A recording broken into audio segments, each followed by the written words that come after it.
Well, hello again, everyone. Thanks for stopping back at the Heath Bar, the podcast that lets you get to know the artists, creators, and leaders of the Black Hills and surrounding areas. Each episode serves up a conversation with a different guest, where I sit down with them over a drink of their choice and get to know the person behind the talent as if we were chatting at a bar. There's no scripts, no editing, no plans. So what you're about to hear is an authentic conversation as it happened. The guests that hang out here at the Heath Bar have some incredible stories to share. So if you're able to, grab a drink while I get this conversation ready for you. Before I do, I wanted to remind you all about the Heath Bar Patreon page. This is a quick and easy way for you to become a regular at the Heath Bar by supporting this endeavor. Whatever you think you can commit to, $1, $5, etc., it helps keep this going and more conversations coming your way. Head on over to patreon.com/The Heath Bar to join up with all of us today. And as always, you can get in touch with me by emailing me at heath@heathbaronline.com. Feel free to shoot me a hello and how are you? Also, have you subscribed to the podcast yet? You can do that on iTunes and wherever else it is you listen to your podcasts. Be sure that you do. You'll get a handy notification when your conversation is ready for you. And while you're there, if you don't mind, leave a review. It's always nice to get feedback from a Heath Bar patron. I do read them. And it does make me feel good inside. All right, everyone, your conversation is all settled and ready for you. The tremendous Dan McGuinness is here this week. Dan is one of those people who turns dreams into reality. Since I've known him, I've seen him wear many hats. He's an accomplished singer-songwriter of his own accord and is also currently the frontman for Creedence Clearwater Revisited. In addition to that, he's the sports announcer for the Rapid City Rush hockey team during their home games and is announced with the Spearfish Sasquatch baseball team as well. He's also had a pretty successful career as a radio DJ or host, or whatever title it was that he held while he was on the air. And you can also find him in some indie films as well. The guy has a passion for a lot of things, and he heads for them with a drive that usually ends up with success. On top of all of that, he has his own podcast as well, called Danimal Planet. So be sure to go check that out also, and hear some more of his stories, and the guests that he has on there as well. He's been a dear friend of mine now for over 4 years, and serving up this conversation for you is truly a highlight for me. So I won't keep you all waiting. Podcast listeners, I give you Dan McGuinness. Welcome to the Heath Bar, where the conversations are always on tap.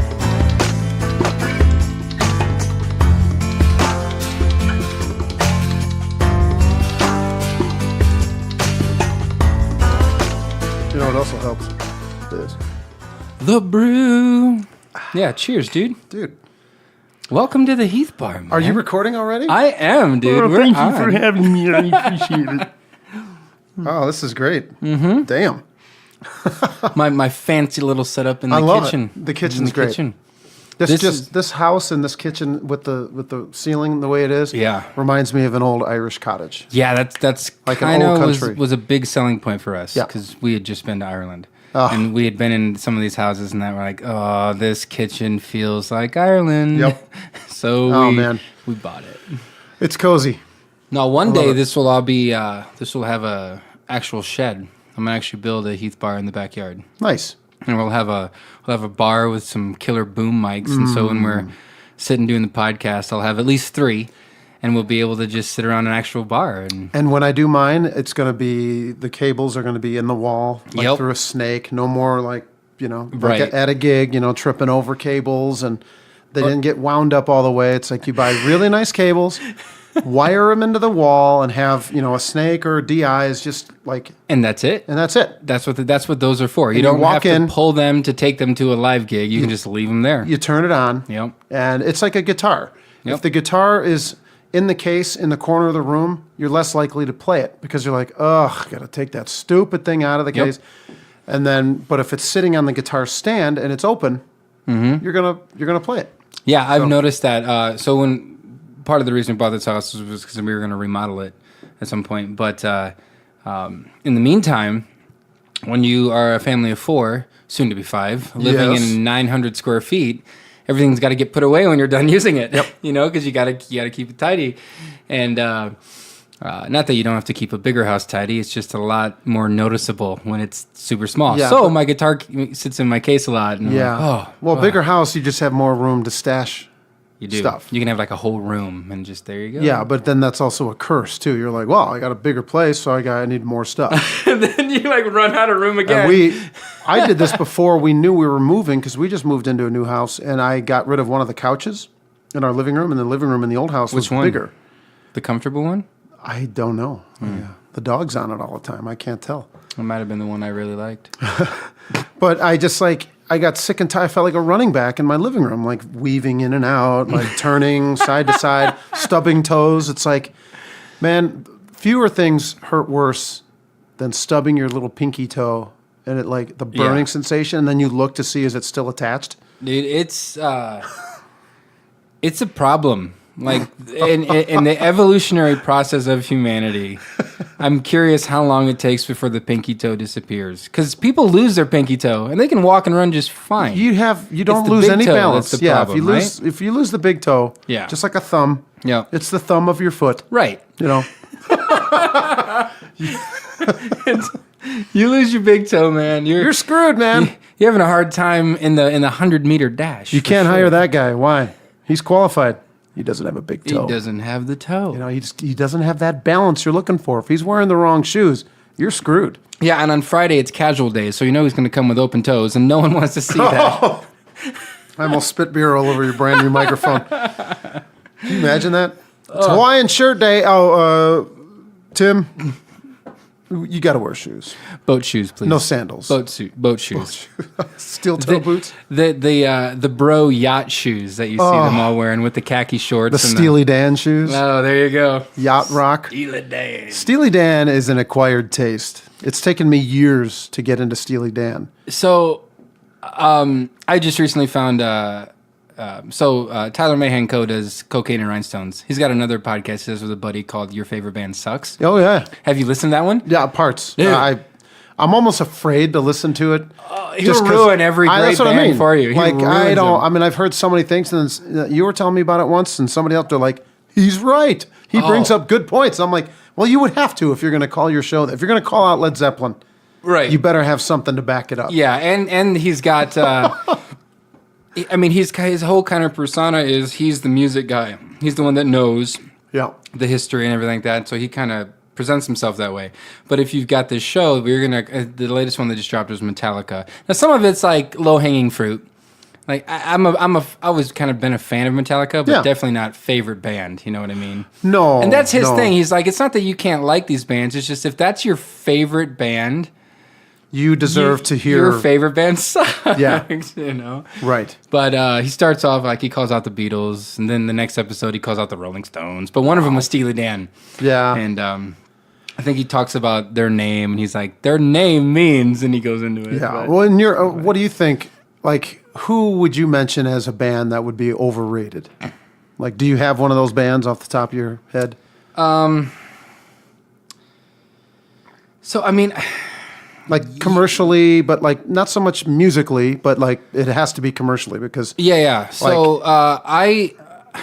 if there was a band that he would call out that I would say, okay, they're definitely an overrated band, but I really, really like them, it would probably be the Goo Goo Dolls. But here's why. Because like the first album... yeah, I know. Here we go. First album I friggin' loved. They used to be a punk band in L.A. And their fans are like, dude, what are you doing singing... They sang one song for a movie, and they realized we can make a shit ton of money. Yep. So they just rolled into that genre. Good for them. They did, and they're doing. People like to make fun of one-hit wonders. I'm like, bring it on. Yeah. Give me one hit. Just give me. And you can rip on me all you want. I was talking with someone at work today about. It's called the Bubble Butt song. Have you ever heard of it? No. I didn't even know it existed, but he showed me the music video, and it's just. It's a hip hop tune about girls with bigger butts. And the problem with that is... And I'm like, this is... Like, I bet they're rolling in the dough. He's like, oh, yeah. He's like, this is nothing of value, but you know that even, like, we just watched it because we wanted to make fun of it, and that's that's another watch, and that's another view, and that's more money in their pocket. Arguably the dumbest song ever, Call Me Maybe. Oh, but look at how friggin' bit... Now, I apologize because now the song will be stuck in your head for 6 days. But I mean, like, I remember the first time I listened to it, and it was like, of course, it was all over the radio, it was everywhere. You hear it at every stadium. Yep. You know, I think we even play it at the Rush games all the time, and I'm just like, what is it about this damn song? But it's just like, it's one of those, like, stadium jams. Well, and Rush delivery available. And they pushed the envelope with the music video, because I haven't seen that yet. Well, the guy she's trying to give her number to ends up being gay. Oh. So it's like, ooh, and this was, how many years ago did this song come out? So late like, 90s, I think. It's an envelope. It's different. But I had a girl actually send me that song as a way to try to let me know that she liked me. It didn't work. She wanted to run in place with you? Apparently, man. I don't know. That's kind of how it works. But I've been waiting. So all of this to say, I've been waiting for Your Favorite Band Sucks CCR. Well, yeah. I mean, you think that's going to happen? Hopefully he doesn't go there. But I mean, in my opinion, just without even listening to that guy's show on a particular band, but I kind of go between, and this is an unpopular thing, but I'm torn between Kiss and Chili Peppers. As being, I mean, individually, I love the Peppers. Yeah. Their musicianship, but just I hear their songs and I'm going, I don't get it. It's not your thing. But I would listen to them 10 times a day over Kiss. Yeah, I don't even know if I could name a Kiss song off the top of my head. I'm sure I'd know it if I heard it. It's been, I mean, I never got into that. Rock and roll all night. Yeah. See, told you I knew it. And party every day. I mean, like, I get it. It's admirable. They did it in that era. Like, even Motley Crue started out wearing the glam and the makeup. And I remember Mick Mars giving an interview going, you know what? F this. Like, but, Did they start the painted faces on stage? Was that them? Or was that prior? It was probably prior to them. I think David Bowie might have started doing that. Ziggy Stardust. But at least David Bowie had a little more theatrical. Yeah, but he still came out and you got to see his face every now and then. Like, yeah, but he did a lot of the glitter and the star over the eye. True. But I mean, I don't know. I mean, all the members in Kiss on their worst day can still run circles around me, know. But like, I love Flea, I love Frusciante, I love Anthony Kiedis. They all have a great story. They, you know what I mean? They are successful for a reason.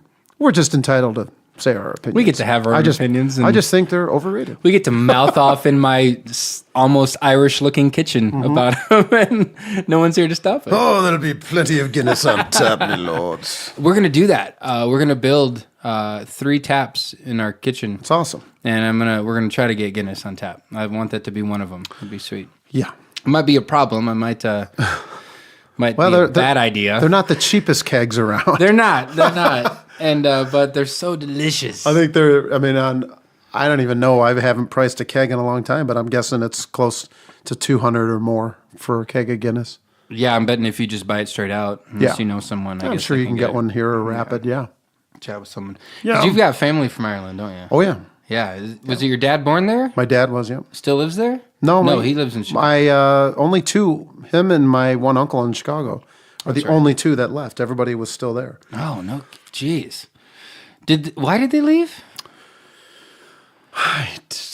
Land of opportunity. My dad's got a great story. Is that when he flew to New York, he wasn't looking when the Statue of Liberty was pointing, "Go back."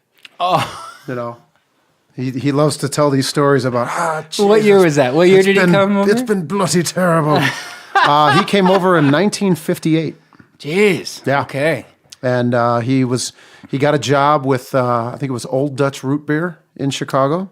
Yeah. Other relatives had moved here from Ireland before him. Uh-huh. So they kind of sponsored him, and they helped him find a job, and then he got drafted, and then he did his 2 years in the Army in Fort Collins, or Colorado Springs. Okay. Worked at the Broadmoor Hotel. We've heard about the Broadmoor Hotel our whole lives. The Broadmoor. Broadmoor. Home to various elvish creatures. Yeah. So he just, they traveled around in the Army and he's like, oh, we drank every town dry, Yeah. But since 1958. That's cool, man. So this is his 60th anniversary, and we just had his 80th birthday party back in March. Fantastic. So we also celebrated 60 years of Terry in America. Oof. Yeah. That's cool, dude. God bless him. My grandfather came over when he was 1 from Sweden. Can't remember, I don't remember what year, but he fought in World War II. So he's got some stories. He wrote a memoir about it, and he titled it "The Swedish American Kid Who Did Good." Wow. I'm like, that's definitely my grandpa. That's awesome. That's how he would title something. But that is a great title. Yeah. Yeah, it's kind of funny. We're a bunch of people from all over countries, and that's just what we are in the world today. But anyway, now if you're from another country, you're hated. It seems to be that way lately. I'm waiting for the. Do you think normalcy will be a thing again? Do you think we have crossed a line that is just now we need more crazy? Yeah, that's kind of what the internet's become. Like, it used crazier, to be the better. It used to be, and really not that long ago. It used to be if you were sitting, two guys were sitting at a bar. You used to be able to laugh and be like, "Oh, he's a Democrat. Oh, he's a Republican. Oh, nobody's perfect." Now there's a fight. Yeah, you're getting shanked. Man. There's insults and all that stuff. So the normalcy, I hope, but it's not looking good. Yeah. Not looking good. We'll see. I don't know. I try hope. To hold out faith in people. Like I think when you get the ideologies away from people, like people are just normal people that want to talk. Yeah. But you gotta get them offline, man. You got to get them offline because the problem is they, and I've been victim of this too. Just not so much just politics, but just sports. You look at a headline, you're like, "Oh my God." You gotta say something. It's like, is that even real? I mean, did you put any thought into that, or right. it's like I tell people all the time, stop watching the news. Yeah, because somebody will tell them something with their own inflection. Yeah, and reasoning behind it, and then person B will take that and run and go. Can you believe what I just heard? Start digging the bunker, dude. Yep. Well, what is it? Was it 90% of human interaction is nonverbal, and there's 0 of that in reading an article or reading a comment or anything like that. And so then all of a sudden you're sitting there putting your own thoughts into it, and all of a sudden that person becomes the devil. One thing, I know things change and people adapt, I would hope. But I mean, think about, you have 2 daughters. Yeah. Where is I don't know if chivalry is the right word, but it's like, walking up to the door on a date. Right. Walking to the door or coming to the father and be like, "Hi, I'm here to pick up, so we're going to the dance." Nervous as hell. No, everything is done through an app now. Everything is texting. "Hey, I'm out front," or "I'll meet you at such and such." The new doorbell. Right. So I worry for young women. Like, are there going to be gentlemen? You know what I mean? Yeah, but there are, and there's always going to be. I hope. You certainly hope so, and I think that we live in an area that I know most people would say, well, it's 10 to 20 years behind, the coast or whatever they want to say. Well, if that's the case, then Sundance is 20 to 30 years. Right. Everyone's got this arbitrary year of, the Midwest is always, it takes a while for things to catch on over here, and I don't know if that's the case because I think the internet has changed a lot of that because we can interact with the world at a moment's notice. And I love that. Yeah. I mean, I chat with my cousins in Dublin all the time. And I swear to God, I have to remind myself that they're halfway across the world when I think that she's just down the street because it's like, "Hey, what's up?" And and that's something that's super valuable. And you don't want to, like, being able to send my parents a picture of my kids or have my girls FaceTime and call grandma and grandpa and they can see them. That's... You can't, there's no value on that. That's amazing. It is. At the same time, like, I don't know. I think technology has gone quicker than we can process how to handle it. Right. And I don't know. I think things will balance out. There's a lot of smart people out there. I think the smart people need to have the louder voice every now and then. Right now, it's the opposite. Yeah. Well, I mean, in the world would get a lot smaller in our area here if, Rapid City Airlines didn't charge $700 and $800 for us to hop on a plane and go see family or friends. Unless you're going to Vegas, $100 round trip. I just got one to Vegas cheap. For $200 because I bought it at the last minute. Oh, okay. And the NFR was going on. Still though, man, that's a deal on purpose.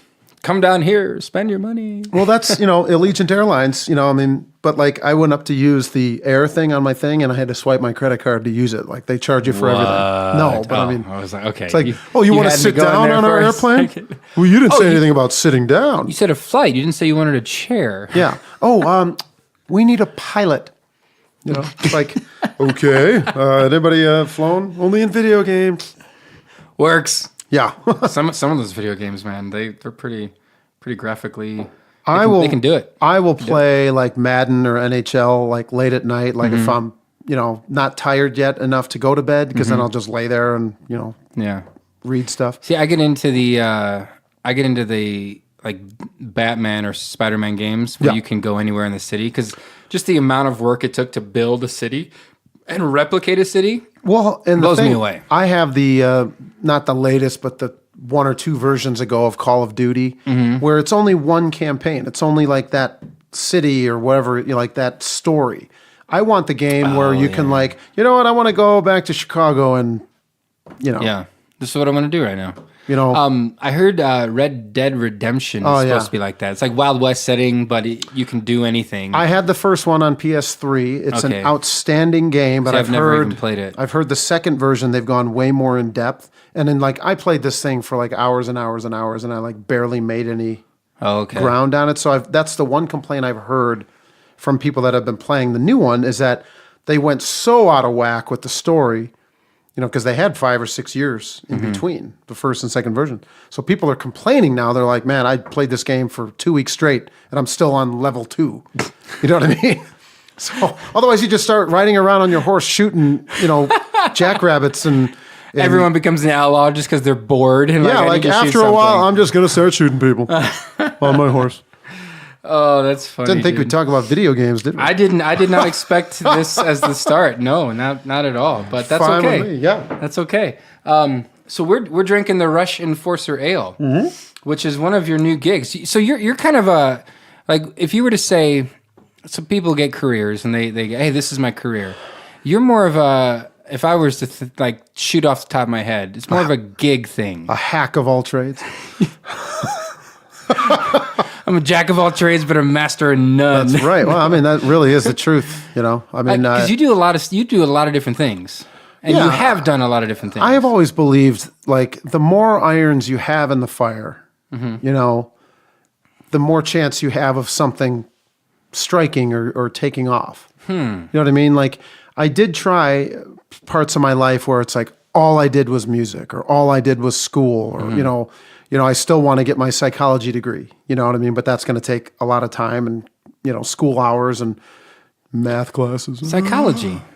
I didn't know that was an interest of yours. Oh, yeah. Mental health counseling. Oh, cool. Yeah. It'll happen one day, I hope. Yeah. But I had an uncle. He passed away about 5 years ago, my mom's only brother, and he ended up being a priest. So there went, the surname on my mom's side. But he made everybody proud. When he was a teenager, he went into the priesthood, and he ended up being, like, on our mom's side, like everybody's favorite uncle, even though we love all of our uncles. They're all great and special in their own way. But him not having a family and always being in Chicago, he was always there. He was always at our house. And being the priest, he married and buried everybody in our family. Wow. And anytime you wanted to talk to him about anything, he was always there. Yeah. And he lived in the city, but he had a condo in the city near Soldier Field, and he went on a sabbatical for like 8 months in South America, and he gave me the keys because it had a garage, and he goes, I know you're always in the city playing gigs. He's like, keep an eye on my place. Jeez. Oh, dude. Thank you. I never had any parties there. Right. I swear, Uncle Tom, I swear. But then he also became a psychologist. So you're talking to a priest and a psychologist. It's like, you're getting worked over pretty good. Yeah, he's like, definitely. I know when you're lying. He's aware of everything you're saying and doing. We're at a family party one day, and my brother had been dating this girl for several years. And when you're in your 30s and you're dating somebody, so when are you gonna? So he starts asking my brother, so yeah, when are you and so gonna?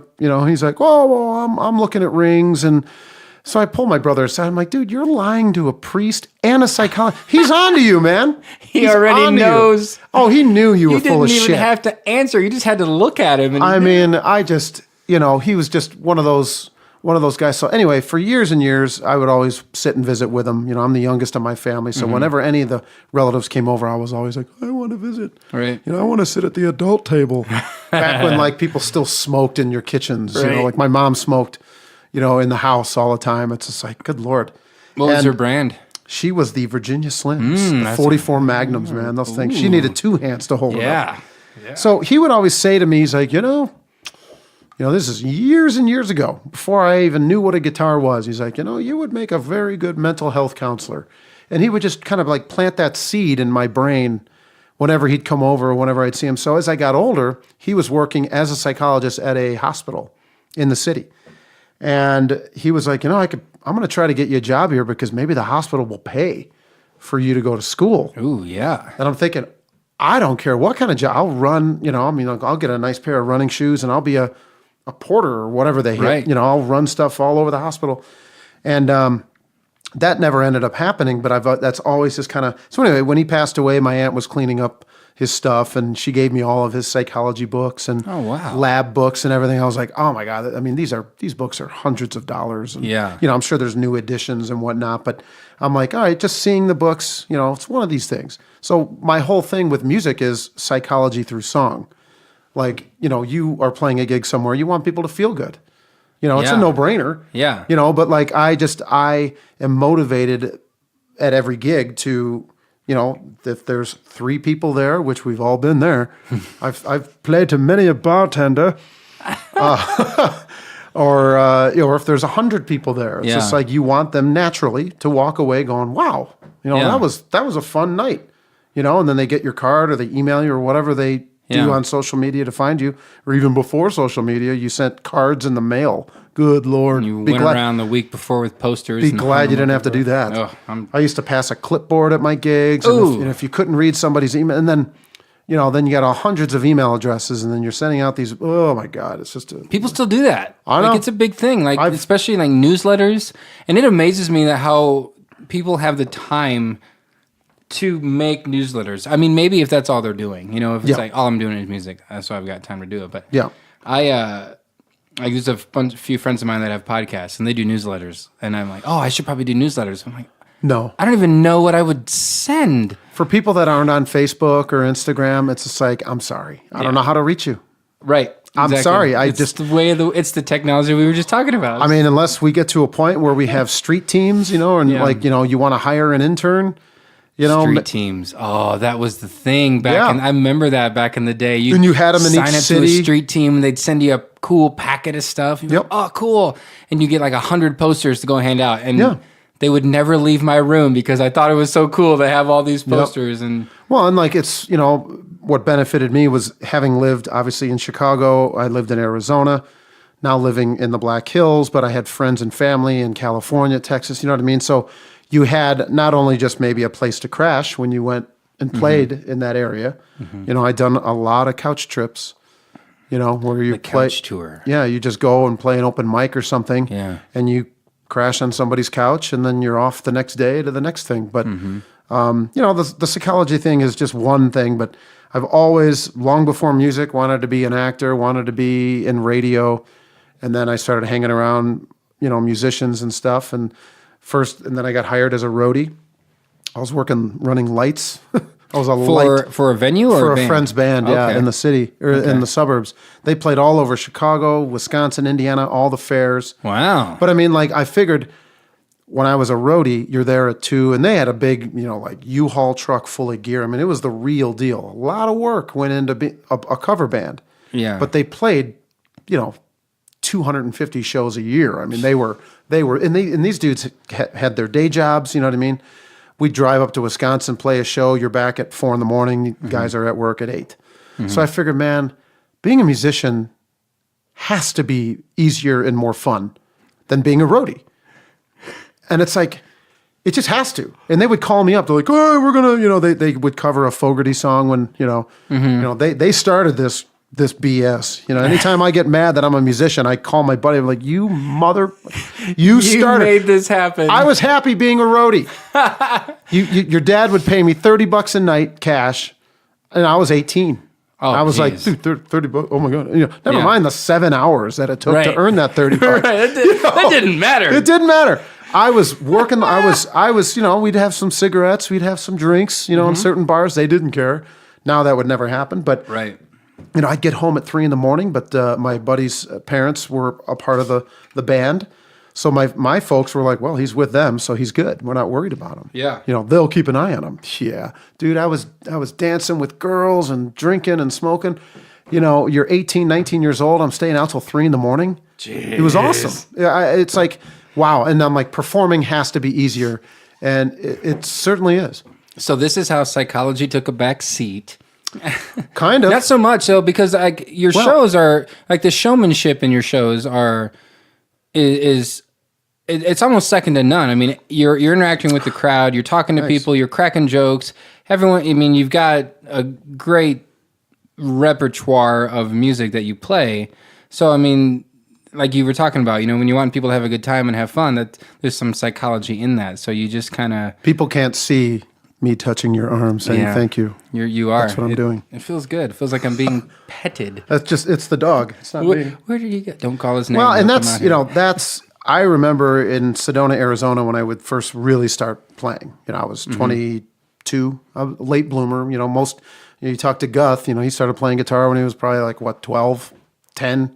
6. Who knows? Most guys that are like real like gear and guitar nuts start in their early teens. And the picture on his latest album, he's like 3 or 4. 3 or 4. Yeah, he's young. It's good in that suit though. He does look good. But you know what? It reflects. Yeah. In his playing. Like this dude has been playing for 40 plus years. Yeah. He's turning 50 this year. This Sunday, and we're all going to be there. It's going to be great. We're all going to be at Flanagan's. I'm playing before that, but then when I'm done at the wine bar, I'm heading over. But it's going to be a party, man. It's like, how perfect is this that they're at Flanagan's for Guth's 50th, and like we all need to give him just a great. But me, I just started, and that's why I've always kind of been like a solo act because I started late. And I figured, man, what is the quickest way for me to just get out there and start playing gigs? Yeah. With a band, you got 3 and 4 or 5 guys' schedules and their families and their interactions with life getting in the way.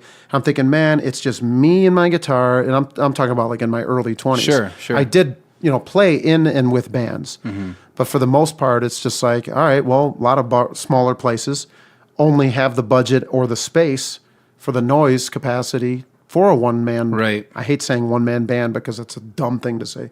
Are you the band? Yeah, it's just me.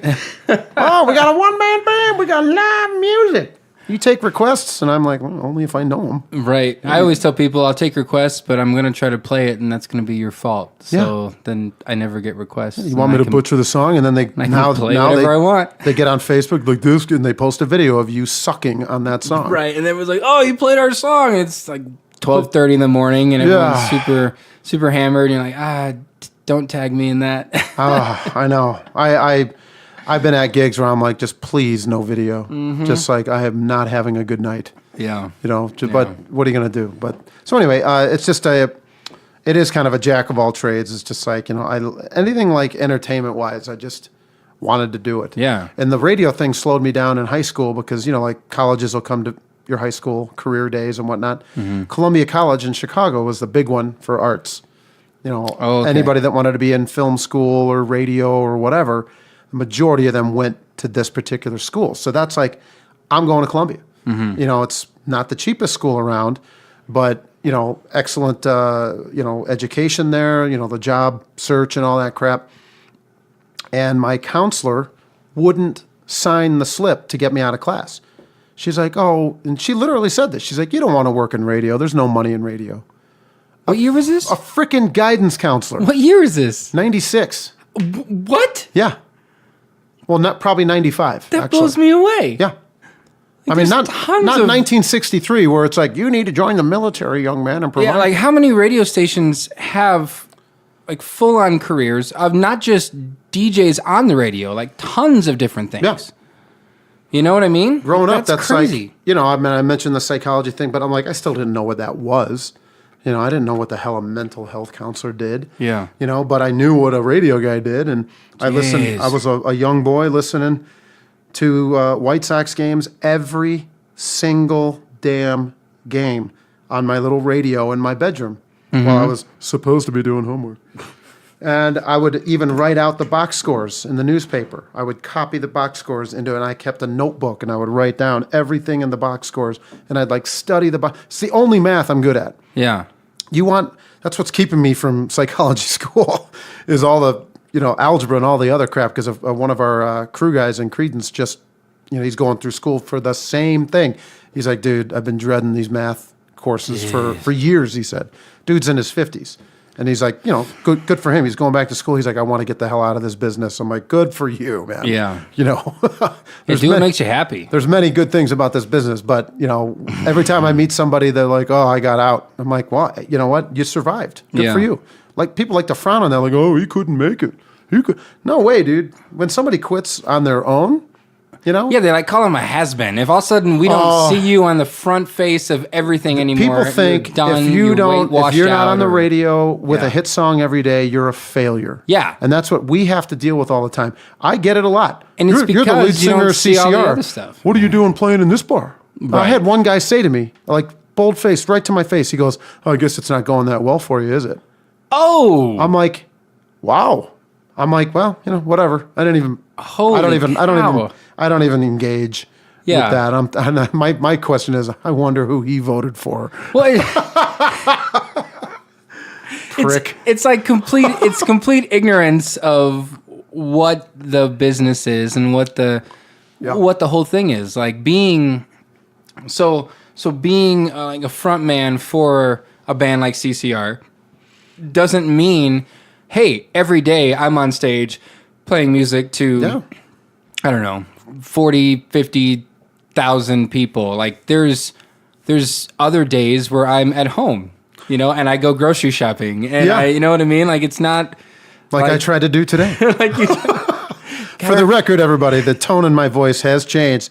I got all the way to Spearfish from Sundance, Wyoming, and forgot my wallet at home. Oh, man, I couldn't buy the cat litter. Oh, it's going to be eruptions when I get home. The self-checkout at Walmart was super embarrassing. I'm just glad because one of my first jobs in high school, I think it was high school, was a bagger for the Jewel food stores in Chicago.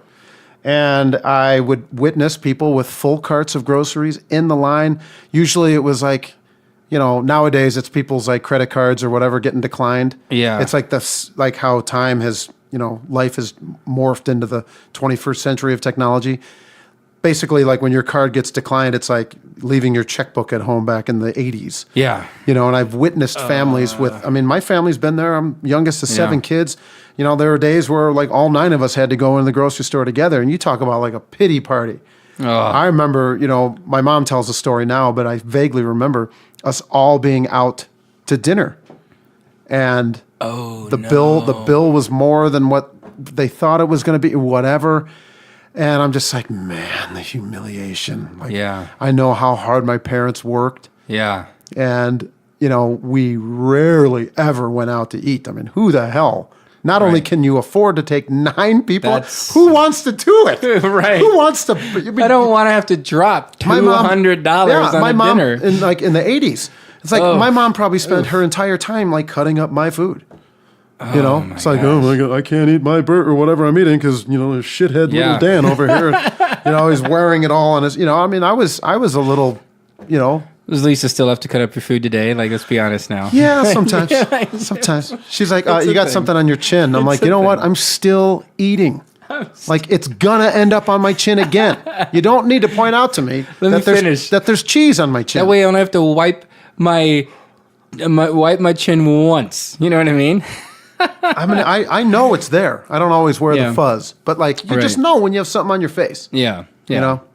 Yeah. So then I wonder what year was that banks realized that they could profit off of family humiliation. Oh, yeah. And start doing, hey, we'll do overdraft protection for a monthly fee. I've worked at banks too, so I've been in on those meetings. Humiliation and I've seen the is emails. A huge you can profit off of that like crazy. Oh, and I mean, like, I don't know about you, but I will openly speak about, I've been victim of overdraft fees in the past. Yeah. And they get you. And there's a lapse in the system on purpose that... Oh, you have no money? Yeah. We're going to take some more money from you. Yeah. So they'll approve. You'll be like, a lot of times... right. Your card will go through, even though you look store. back at the time. A certain instance, like what happened today. I deposited a check. This is years ago, living in Arizona, and I took my girlfriend down to Phoenix so we can go to a Diamondbacks game. Got the hotel, got the game tickets and everything. I'm standing in line to go to the ATM or whatever. No, I was at the ticket office to pay for the tickets. Card declined. I'm like, this is impossible. I just put money in. Go to an ATM, card declined. Go to another ATM, money came out.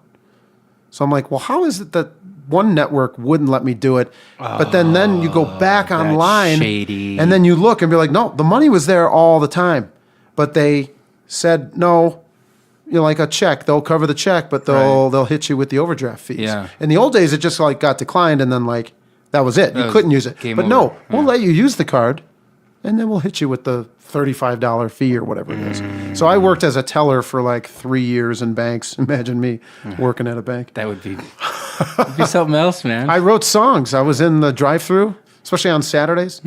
You're the only one in this booth. It was in Scottsdale. And oddly enough, it's a bank right near where Cosmo lives.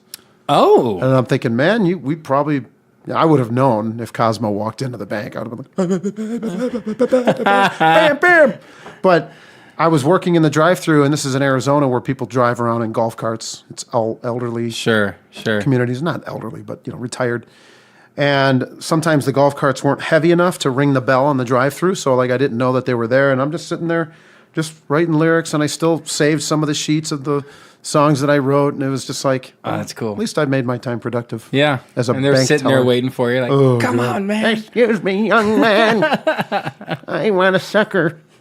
So, at what point did you start Blue Diamond Revival? Like in your music career, how long had you been playing before that band became a project? I started using that band name, and after I wrote the song, obviously, because everybody misspelled. Yeah, I was always wondering if it came out of the song or if it definitely. Was and I just thought, and I wasn't trying to hack off Creedence Clearwater Revival, off Blue Diamond Revival. It's like, yes, I do acknowledge that obviously CCR was a huge influence on me and part of that song, but the Diamond part was about Neil Diamond and Revival. My meaning of that particular song was like more. I was working on cars. I was working at an auto shop before I became a musician. Actually, I would bring my guitar to the shop when we weren't busy. It was a full service station. Man, you weren't kidding with Hack of All Trades, were you? Yeah. Well, I've done it all. I've done hundreds, if not thousands, of oil changes and tire repairs. Jeez. People come in on a wintry day, my wiper blades don't work. And you're out there with your hands numb. You look like tree roots. You're just like, turn your car off. Or you're like trying to replace someone's taillight in a blizzard. Yeah. I've done that all. Oh, geez. You're jacking up a car in the drive because the bays are full with other, vehicles and whatnot. You're trying to jack up a car to fix a flat tire, and it's on ice, and the car is sliding with you under it. Wait. Yeah. So there was almost no Dan McGuinness or Blue Diamond Revival. Oof. So the revival part is kind of like, I'm like, you know what? I have chosen my profession for the rest of my life. And at the time, I was the only one in my family that didn't go to college, or more or less away to a college. And I'm proud of my siblings. They're all educated and great, smart people. And I was the, he's the youngest and the risk taker because I became a musician, where it's just like many people looked at that as a cop-out. I was like, no, I'm into that. I ain't changing. Right. This isn't like, in 9 months he'll be a gardener. Right. Which I love. I love doing yard work anyway. Yeah. I've always done yard work. So Blue Diamond Revival was just kind of like, it was like my moniker at that point. I was like, yes. And people always misspelled McGuinness. Oh, I couldn't find your website. I'm like, well, how did you spell my name? McGuinness has 12 different ways to spell it. Right. So I figured, man, if you screw up bluediamondrevival.com, I don't want you coming to my shows. Right, yeah, we're done. Yeah. You're not a fan. I did that for years and years because it's like, what's your website? Blue Diamond Revival, and it was in print and boom, no problems, right? And I also owned, McGuinnessmusic.com, but talk about a difficult website for people to find. Yeah. So now I just have Dan McGuinness Media. I said, all right, screw it. You're going to have to figure it out, Right. But so anyway, that was just, I ended up naming the band that, the song, the CD was named that. But now it's just called Danimal Planet. Yeah. So, Danimal Planet. Which is just easier. It's clever. Well, and here I go again, naming things. So I do, the podcast. Right. And now the band. Yeah. But it's just fun. And Danimal Planet is just I tell the guys when we go to play, it's just look, I know we're not going to get up here and make fools of ourselves. Yeah. I know you practiced and we had a good rehearsal and, but we're going to have fun. Yeah. And that's the key. Well, at some point, if it stops being fun, well, exactly. What are you doing? What you at some point you're wasting your time, and it's not good for anyone involved. The audience, the other people in the band, or anything like that. I've thought about that myself. There's been times where I'm I really don't feel like going to play. And I'm man, totally. What am I doing? That's just normal. Yeah. I mean, you're not going to have a guest on your show, on your podcast that you hate, unless you're Bill O'Reilly, and you purposely engage. And scream at them and not give them any time to speak. I'm going to start a whole new podcast called People I Hate and just interview people on it and not tell them what the title is until after I've already interviewed them all. I've got a few lined up myself. But it's just like you said, anything that you do, and I mean, we all know people that love what they do. Mm-hmm. And, and I know you don't act this way, and I certainly don't act the way what I'm doing is better than what you're doing. Yeah. I don't expect that. I don't expect people to even remember or understand what I'm doing. My brother, I'll ask him oh, what day are you off? He's like, dude, I've told you 1,000 times. I'm off on Wednesdays. I don't expect people to remember. Right. They're busy enough in their own lives. Yeah. And, right. Oh, that's wow, dude, I totally forgot you were playing last night. I'm like, it's okay, man. Yeah. That's life. Calm down. We're good. I know you love what you do, and Lisa has seen me walking out the door several times, the weather's bad or I'm not feeling good. I'm like, oh man. I mean, people say to you oh man, you sounded great. And I'm like, you are full of shit because I did not sound good tonight. I don't know, man. I mean, even on some of your more rougher nights, your voice has got this. I'm touching his arm again. Yeah, there it is.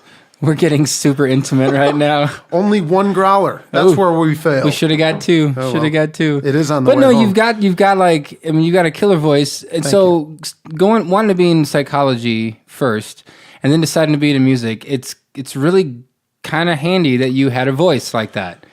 Cuz that doesn't happen to everyone. I remember when I first started to sing, I couldn't hit a note to save my life. And this was years ago, over 20 something years ago. I just couldn't do it. And I slowly learned how to sing just from radio and songs and starting to match, because I have a really good ear for hearing a note and then being able to match it. I can do it on a guitar and too. Repetition. Right, and repetition and over and over and over. If I hear someone play a guitar a certain way and I sit there long enough, within a few minutes I know what notes they're hitting. And that's it's the same thing with singing. Well, that's you a know gift. What I mean? Yeah. It is, but being able to, I guess the better question is, did that voice just happen? Or have you, did you sell your soul to some demonic spirit and get a killer golden voice like that? And well, I'm sure I've dated a few demonic spirits.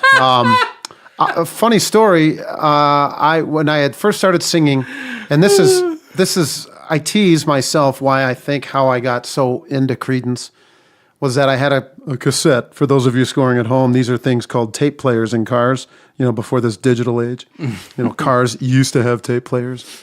I never had one with the 8-track deck, but I had a tape deck in my car. Yep. If anybody has seen the Big Lebowski, then, my Creedence tapes. We had the top 20 hits of the Beatles on cassette. Yeah. And to this day, when I hear any of those songs, I know what song's coming next from that tape, even though it's not anymore. But for me, it's that's the next song that's supposed to play. Yeah. But, yeah. So this tape, it was Creedence Chronicles. So there was 10 songs on one end or on side and the other on the other. Uh-huh. Well, it got stuck in my tape deck. And I had the little car stereo that would only play the radio if the tape would come out. Then the radio would kick on. It didn't just have a switch where like, oh, I'm going to go back to XM radio now. So the tape wouldn't come out. So if I wanted anything on in the car, and it didn't have a resonator, the car was loud. It was my first car in high school. I mean, it was like a beat up piece of crap, but it was a Subaru and I loved it. Mm-hmm. And I bet you the engine is still good. Eventually the trans went out and the car didn't go in reverse. You put it in reverse, it went forward. It was a perfect car for me. I had a goat that did that. You'd sit on his back and you'd grab his horns and he'd go in reverse. But you let go and then he'd run forward and you couldn't hang out. Anyway. Yeah, I mean, I would listen to Creedence nonstop. So I mean, my friend in high school, he's an engineer now, and he's the one that put the car stereo in the car, and he put like new speakers in there. So like I was jamming Creedence as well as you can with a tape deck, and I mean it was just like nonstop. And I like memorized. It has to be one of the reasons why I was into Creedence so much, because I just heard it nonstop. Yeah. Repetition. So I was singing in the car a lot. And this was when I was 17. Well, then I had to have my wisdom teeth out. And then I had a jaw surgery, maxillofacial. I had a big underbite, and it was going to be way worse as I got older. Mm-hmm. And I remember them telling me, by the time you're 40, you're going to have like speech problems, and, you're not going to be. And I told them, I said, I just started singing. I like singing. Fix me. Popping zits while I'm singing. Like, yo, what's up? Who wants to go to homecoming with me? Before your nuts drop, So I had this jaw surgery and I couldn't sing for like 3 months. Jeez. I mean, all your muscles, everything, like the muscle memory you always hear about. So you start and then you have to like cancel gigs? And I almost gave up. Oh, and I was like, because I would start singing in here and I had screws. I looked like Frankenstein. I had them in like my jawbone. Oh, okay. I have 2 screws in here. So when I say I got a screw loose, I really do. You still got them? They're in there. Kidding. They're loose too, I'm sure. How do you go through metal detectors for planes? I think they're microscopically small. Oh, they don't. I thought those things caught. So everything. I think in the old days they used to. Man, they know when I have a pick in my guitar pocket. I know. That's crazy. I have to take my chapstick out of my pocket every time. The nerve, the traveling. It's terrible. It's just lint, I swear. So I take another, because every time I would start singing, it would be like, I just can't do it. It took months for me to start doing it again. And my friend, whose band I ended up working for, great guy. He does a Doors tribute now. Rick is his name. I love him to death. He was always just like, oh, dude, you got to come to this open mic with me. So we would jam in his basement a lot. And, I'd sing 3 or 4 songs, like over music. Mm-hmm. But he was like so insistent. He's like, dude, and he played guitar too. So he's like, I hadn't started playing guitar yet, but I was just singing. So he would learn certain songs, and he even learned a few Creedence songs on guitar. He's like, come on, we got to go to this open mic. And I was just nervous. I just couldn't do it. Yeah. So for months, we would just jam in his basement until one day he's like, dude, you got to promise me you're coming to this open mic on Wednesday. And by then I had just started learning a few songs, and I can play a little bit. And, you put me on stage in front of, 30,000 people, I'm fine. But you put me in a living room, at holiday time, and you want to play in front of 6 people, I can't. Right. It's like, So because of my friend, he started pushing me to do this. I just turned 18 at the time, just not long after my surgery still. And I was so nervous, but then I was like, wow, that felt good. That went over well. So, and then you mentioned like, and I appreciate it saying like how we talked to the crowd and everything. Because there was a time where they're like, you gotta say something to the crowd. I mean, I was like in a shell. Yeah. I mean, it just took hundreds and hundreds of appearances for me to really. Now I won't shut up. So would you just play a song? Well, I mean, you paid to play, now play. Is it just a self-awareness thing when you're in the different size crowds? Like, are you more self-aware when there's 6 people and it's more intimate? Or is it... Because, I mean, when 40,000 people, you have no way on counting all of that and recognizing face. So you just like, oh, whatever.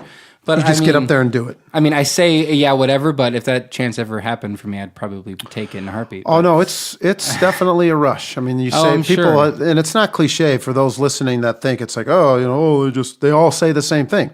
Well, it's true. Yeah. I mean, you get up there and it's just like, you feel the energy of that massive sea of people. Yeah, there's something else going on. And then a gear, I mean, unless you're not human, a gear kicks in and you're just like, oh, holy shit. Yeah. Like, here we go. Yeah. And I am motivated. Obviously, you want to do a good job for yourself. Right. You know, it's your ass on the line, but working for Doug and Stu, it's like I have my own incentive to kick ass for them. Yeah. To make them look good or sound good, you know. Right. And it's, it's their show, like you were saying. It's like, when I'm not on stage with them, I'm back at home doing my own thing with time to fill. Yeah. I know guys that just sit at home and don't play. Yeah, so what is that? I guess I've never actually been to one of your CCR shows, but like, what is it? Some friend you are. I know.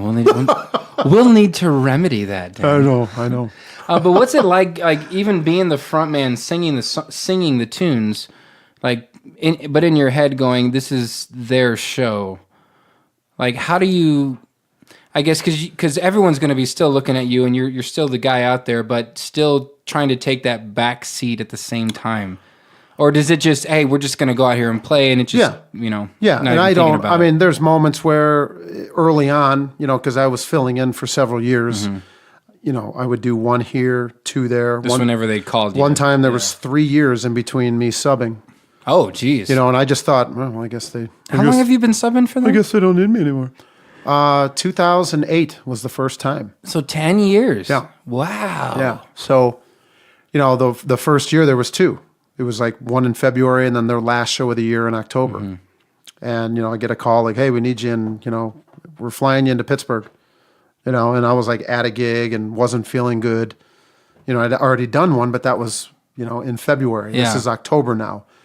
And, I fly into Pittsburgh, I wait for them, and then we're all in a van together. We went and played at Indiana, Pennsylvania at the Indiana University. And, I'm like, I even told him on the phone, I was like, I don't know how much better I'm going to be than Johnny, who's sick. Oh, you'll be fine.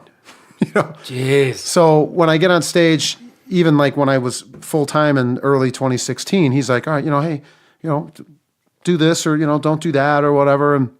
And then like, maybe a year later, not even, 6 months later, they're like, you're really starting to own it now. You're really more comfortable. And I'm like, I knew I was getting more comfortable, but I still don't want to do anything that I think like, oh, well, if I just do this little extra, rock star thing, which I hate, I hate dudes that do that, but there's genres of music that call for that. Yeah. Like a lot of frontman, like a Mick Jagger thing where he's so flamboyant and, colorful on stage. That doesn't fit with the Creedence stuff. Yeah. So certain things that I'll do or did a couple times just on accident, and Stu will be like, don't do that. Yeah. That reminds us of somebody else. Like there's a douche meter. Oh, yeah. You just, and I clipped it a couple times. Yeah, keep it down. Yeah. Keep it down, man. And then and then with Kurt, the lead guitar player, who's phenomenal, when he's doing a solo, somebody even said to me, like, we just thought that was really cool. Every time Kurt came to the front of the stage, you went way in the back. I'm like, well, that's my job. You know what I mean? Like, this is his moment. Right. He's the lead guitar player. You watch him from now on. Right. You know what I mean? And then when it's my time, I'll come back to the mic. And I like it's called being a band. Yeah, it's like, I know my role. Right. So right. I want them to look and sound good because, it's their gig. They're the ones that are in the Hall of Fame and that have been doing this for, 60 years of their life, Yeah, how does someone like that find, like, someone to fill in? Like, are there like, hey, come in and audition? Did you have some of that? Or was it just... back to high school, my junior year, well, maybe it was my senior year at this point. I, just started singing, hadn't started playing guitar yet, but I just had this. I'm like, I said this because Revisited started in '95, so this was that same year. I went to see them at the Rosemont Theater, right next to O'Hare Airport. Okay, I mean, you hear the planes flying over. Yeah, when you're at this arena, and they played there that first year. My buddy bought me tickets. I didn't know anything. I heard that a Fogerty had died. It was Tom Fogerty, not John. But I thought it was John that died, which is why Creedence has this other singer. So I'm thinking, man, it's too bad that dude died, man. He had such a great voice. It was iconic. I didn't know anything. Right. Here I am in the audience, their first year. And now I'm with them. That's crazy. But I remember being at home listening to just Creedence nonstop. By now, I've upgraded to CDs. Ooh. Yeah, no more tape deck. Fancy. And So I just remember saying to myself, I don't know how to do it, but I'm going to sing for them one day. I'm just going to do it. Wow. And like mathematically, it's like, it's impossible. Like you can't, like nobody's going to play lead guitar for Led Zeppelin. Right. You know? That's, yeah.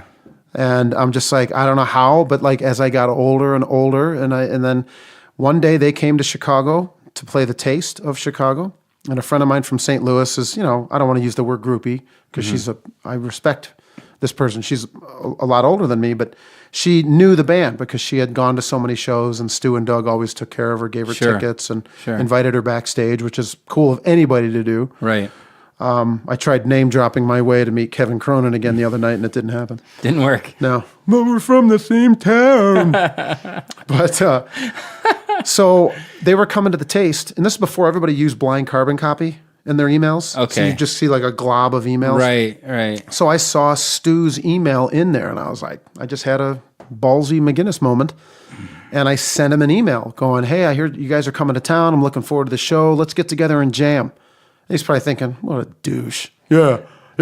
I'll make time. Do that. I'll make time for you, kid. And then he writes back for fun, like, oh, well, what key? You know, what song are we doing? Well, then I sent him one more email. I said, hey, if you ever need a singer, let me know. I can sing. That's all I said. Yeah. And never heard back. Well, why would he? He's in the Rock and Roll Hall of Fame. Right. He doesn't need some punk from Chicago We email. just randomly found his email. Yeah. Well, my friend in St. Louis had also, I didn't know this, but was telling them about me. Like, oh, you got to hear. And none of this in any way was to like unseat Johnny Tristeo. I was just like, you know, if he ever decides to quit, maybe they'll call me. Or can't make it, or, right. you know. And that's exactly what happened. Wow. Stu responded to that email, but like, you know, 2 years later, this is 05, 06, I sent this email. And I first played with them in 08. So I remember it being a ridiculous amount of time. And by then I was doing a CCR tribute band. Right. And I got an email thinking, oh, maybe he's like, hey, Dan, call me. And I was thinking maybe he's just telling me to go F myself. You're a hack doing a tribute band. And he goes, yeah, I remember your email. You know, somebody told us about you, and you know, why don't you, send us a couple of acoustic demos? And he goes, you know, we're at a point now where, you know, we hope it. And he said this. He's like, we hope it doesn't happen. But if Johnny ever needs to miss a gig, or if he's sick, and at this point he never did, and they've been doing it, and at that point almost 10 years. You know, imagine 10 years, dude never missed a gig. That's amazing. It is amazing. And sure enough, I sent him 5 or 6 acoustic. He's like, don't worry about the quality. We just want to hear your voice. Yeah. So I went into a friend's studio, recorded 4 or 5, 6, whatever the hell it was. And then nothing, months. I email him. I even called him on Thanksgiving. Hey, Stu, happy Thanksgiving. It's Dan in Chicago. Can I get hired, Remember please? me? Remember me? I sent you my demos. You didn't call me. I thought you loved me. So, and then he's like, all right, well, we'd like to hear these. So I sent him some more. I'm thinking, oh man, I'm talking to my comrades. Oh, dude, you got the gig. Yeah, you're the guy. All talking to you. They wouldn't be talking to you if they didn't want to. They wouldn't waste their time on a 2-year-old email if they didn't. Meanwhile, I am like struggling. You got rent, you got bills. I'm living in the city. I'm gigging like crazy everywhere. Making $50 here, $100 there. I didn't care. I was like, we were talking about earlier. I was just doing music. I said, I'll get back to radio when I'm able to. So when they called me for that first gig, it was great. But the second gig, it was that one. I had holes in my shoes. The first thing I did when I got paid from that gig is I went and bought new shoes and then paid off all my parking tickets in the city. Because I still had Arizona plates. 2 years before that, I moved back from Arizona. Okay. So they couldn't tow your car if you had out-of-state plates because they couldn't access the system. Oh, sure. So they couldn't get Arizona's system. But if you had Illinois plates, it would say like outstanding tickets, boot this guy or tow him. Yeah. So I went right down to City Hall and I paid off $1,000 worth of tickets or something. Man. It was ridiculous. That's crazy. But I needed new shoes. I played that gig with holes in my shoes. That's how. You wonder why I love Creedence so much. That saved my ass. Yeah. Paid rent, bought new shoes, and paid off the city. Left a good job in the city, paying my tickets in the city. So what was it like from the first CCR show to like now? Like just the differences in your... I'm assuming the first one you were just kind of losing your mind a bit. I'd like to go back and shake that young man and smack him in the face. I mean, I'm just assuming that they say, hey, we want you for this show. You're coming to sing with us. Yeah. Like, that's got to be like, holy shit. It was, I got a call. It was the day before, so it was Saturday. I was supposed to have a gig in the city that night in Chicago. It's February, so it's, bitter cold, snowing. I'd just gotten over the flu. Excuse me. And I see a 512 area code, which is Austin. And my sister lives down there. I'm thinking, well, must have got a new phone. So hello. Hey, Dan, Stu Cook. I'm like... Now, he hadn't called me in 2 years. Oh, my God. 2 years ago was the last time we talked. So the last time you sent him the demos? We're 2 years before. Oh, my gosh. Yeah. And when I called him on Thanksgiving, it was like real brief. So we're looking at like 4 years from the first email where you hacked his email. Almost, yeah. I mean, easily 2 or 3, but it felt like 100. Yeah. Because it's like I said, I thought back to high school going, I said I'm going to sing with these guys. I don't know how.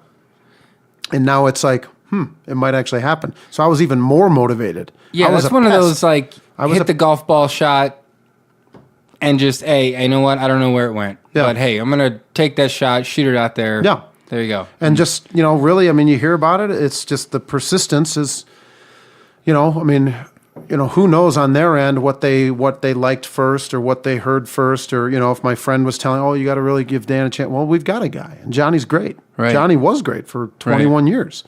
I mean, you still type in Creedence Revisited singer, he comes up.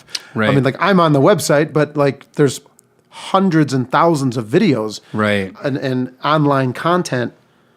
Yeah. Although I think I did something right. I'm on the Wikipedia page now. Oh, did you make the Wikipedia? I don't know who updated it, but hey, and that's like 2 years ago. Ooh. Yeah, not a very flattering picture. That was me. Yeah. I'm just kidding. I don't even know how to do that. But it was so the first show was, hey, we need you in Houston tonight. The gig's tomorrow, but we'll feel better knowing that you're at the hotel. Yeah. They were in Orlando. They had to cancel a gig in Orlando. So they didn't want to have to cancel the next day. So they're like, just let us know when you get there. So like literally we hung up the phone. 10 minutes later, there's an email with my flight, and I'm pacing back and forth. Basically a spy. Here's your flight. Here's your stuff. It was like, we have your email and, what, O'Hare or Midway. And I'm like, Midway. They flew me, I think, on Southwest or something like that. And they said, well, what airport are you closer to? And I said, well, actually, I'm in the city, so I'm like right in the middle of them both. Yeah. So I just said, well, Midway, just because I'm like, my sister works there and she could give me a ride, Okay. And I got to Houston that night. I had a cocktail on the flight. I was a little nervous. A little nervous. I can't imagine that. And Not so at all. Why would you be nervous? Dan? We were on the phone. He's telling me, he's like, well, you know our set list. And I'm like, no, I don't. I'm like, this is my first show. I'm like, what songs do you do? And he told me, so he sent me an email and he goes, well, we do, Good Golly Miss Molly. I put just 2 or 3 songs that I just have never done. Good Golly was one of them. Commotion was another one. Commotion is not a song you could do solo, acoustic. Even like Green River or Fortunate Son, you need drums and bass. Yeah, it doesn't really work. People will request, doesn't translate well. People have requested, Born on the Bayou, and I'm like, God, it's just not an acoustic song. Yeah. Bad Moon, Proud Mary, the Rain songs, those are all like Backdoor, Lodi. You can do those all day, acoustic. Yeah. So he sends me the email, and he's like, and I'm like, okay, well, I've never done, these 2 songs, whatever. I think Hey Tonight was one of them, and Commotion was another. Okay. Well, we get down there, we do sound check. Well, the funny thing is, like the band, the other guys didn't even know I was there. All of a sudden, I show up at sound check, and they're like, "Who the hell is this guy?" And I'm thinking, no way. Oh, you mean Doug and Stu didn't tell you? And I got Johnny's room.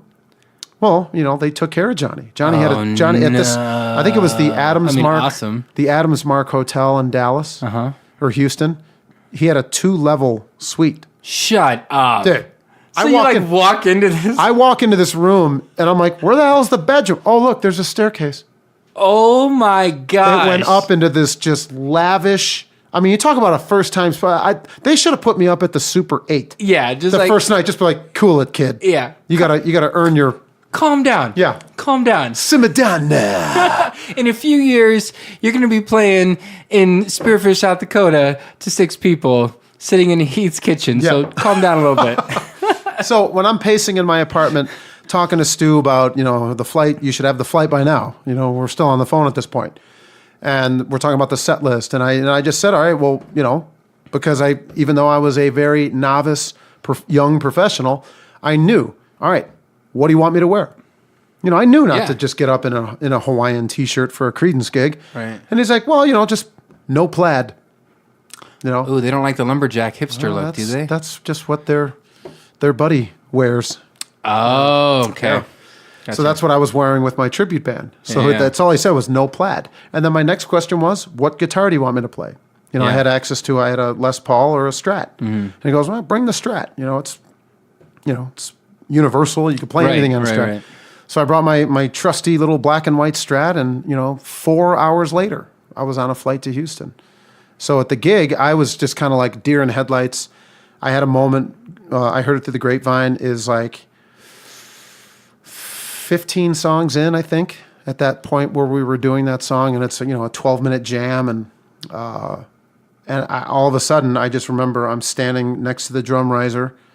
Cosmo is right here, smiling at me, tell him, you're doing great. Of course, he's not going to be like, you fucking suck. You suck. Where is the other guy? He's not going to do that. Right on stage. Oh, man, just like. They just stopped playing. Does anybody have any rope? Because I would be interested in some right now.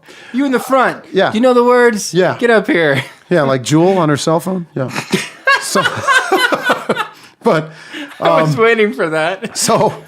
And then, like, all of a sudden, like, Stu, we had, like, one of those, like, stage moments where everybody's smiling and coming together. And, like, the three of us are just, like, standing there. And I've got a picture of it somewhere. And I'm going, holy crap. Like, I am on stage right now with these guys. Yeah. I can't even. And, like, the whole thing about music and this business is, always act like you've been there before.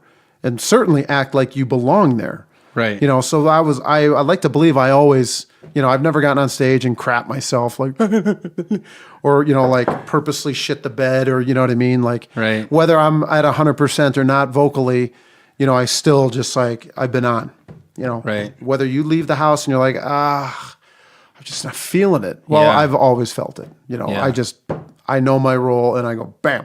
Yeah. So that first gig, and of course, we all hung out afterwards, and it was, I literally at the time, I'm like, this is probably the only time this is ever going to happen. And I'm like, and I did enjoy it. Oh, yeah, absolutely. I was in Houston, and I'd never been to Houston at that point.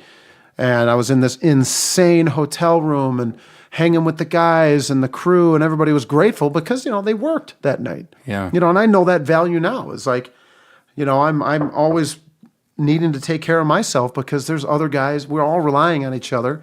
And if you cancel a gig, which is why I was so valuable to them as a fill-in, because, the crew got paid that night, So, I mean, there's a lot to that. Yeah, they don't have to cancel and like, crap. Well, it's that's why you have a manager and a lawyer and an agent, and like they handle all that. But sure. As you know, I mean, I'm sure maybe you've had to cancel a gig. It's a horrible feeling, even an acoustic gig. Yeah, you don't like it. The first gig I had to cancel was that Winter Storm Atlas that we got up here about 6 years ago now. I think it was 2014, wasn't it? It was my first gig at Lucky's. It was right before I moved here. First time I was able to get a gig there. I was like, sweet. And then that storm just dumped, and I couldn't even see my car. Yeah. Let alone my 20, 30-foot driveway to shovel myself out. And I call Schmitty. It's a tough decision. I call Schmitty, and it's like, hey, man, I'm not sure if I'm going to be able to make it. He's like, he's like, I understand. He goes, but then to put salt in an open wound, he goes, just so you know, if you can make it, the hotel's full and no one can leave. Yeah. Like, no. So I was like, nice going, Schmitty. Yeah, thanks a lot, buddy. Make us feel worse, I'm right? Sitting there just super sad all night. Like, look, crap. if I leave now, I'm on foot. Right. I'll get there by midnight. Right. Are they still going to be awake?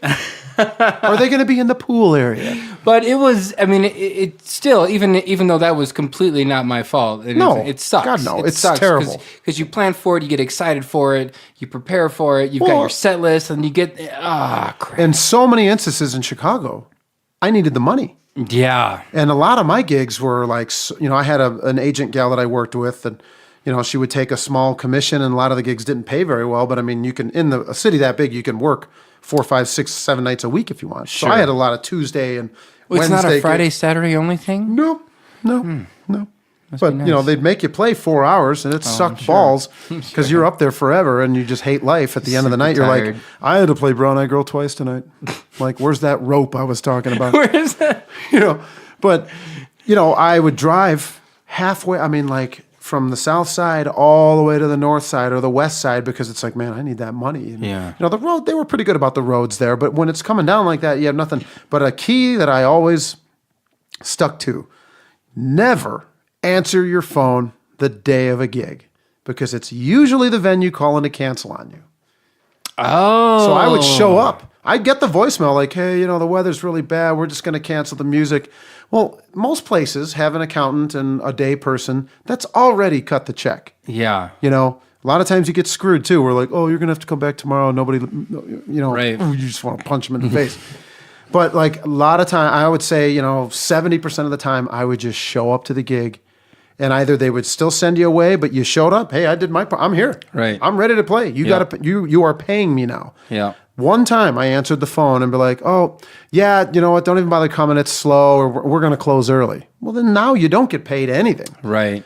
I've had places where like, well, we can't pay you if you're not playing, but, order whatever you want off the menu. Sure, here's a meal or something. Here's something. That. I've got a buddy of mine that plays, and Max Hay, and you met him a few times, I'm sure. What a guy. He told me that he says when I set up a gig, he tells him his price. He's like, this is what I charge, or at the end of the night, I'll take whatever's fair.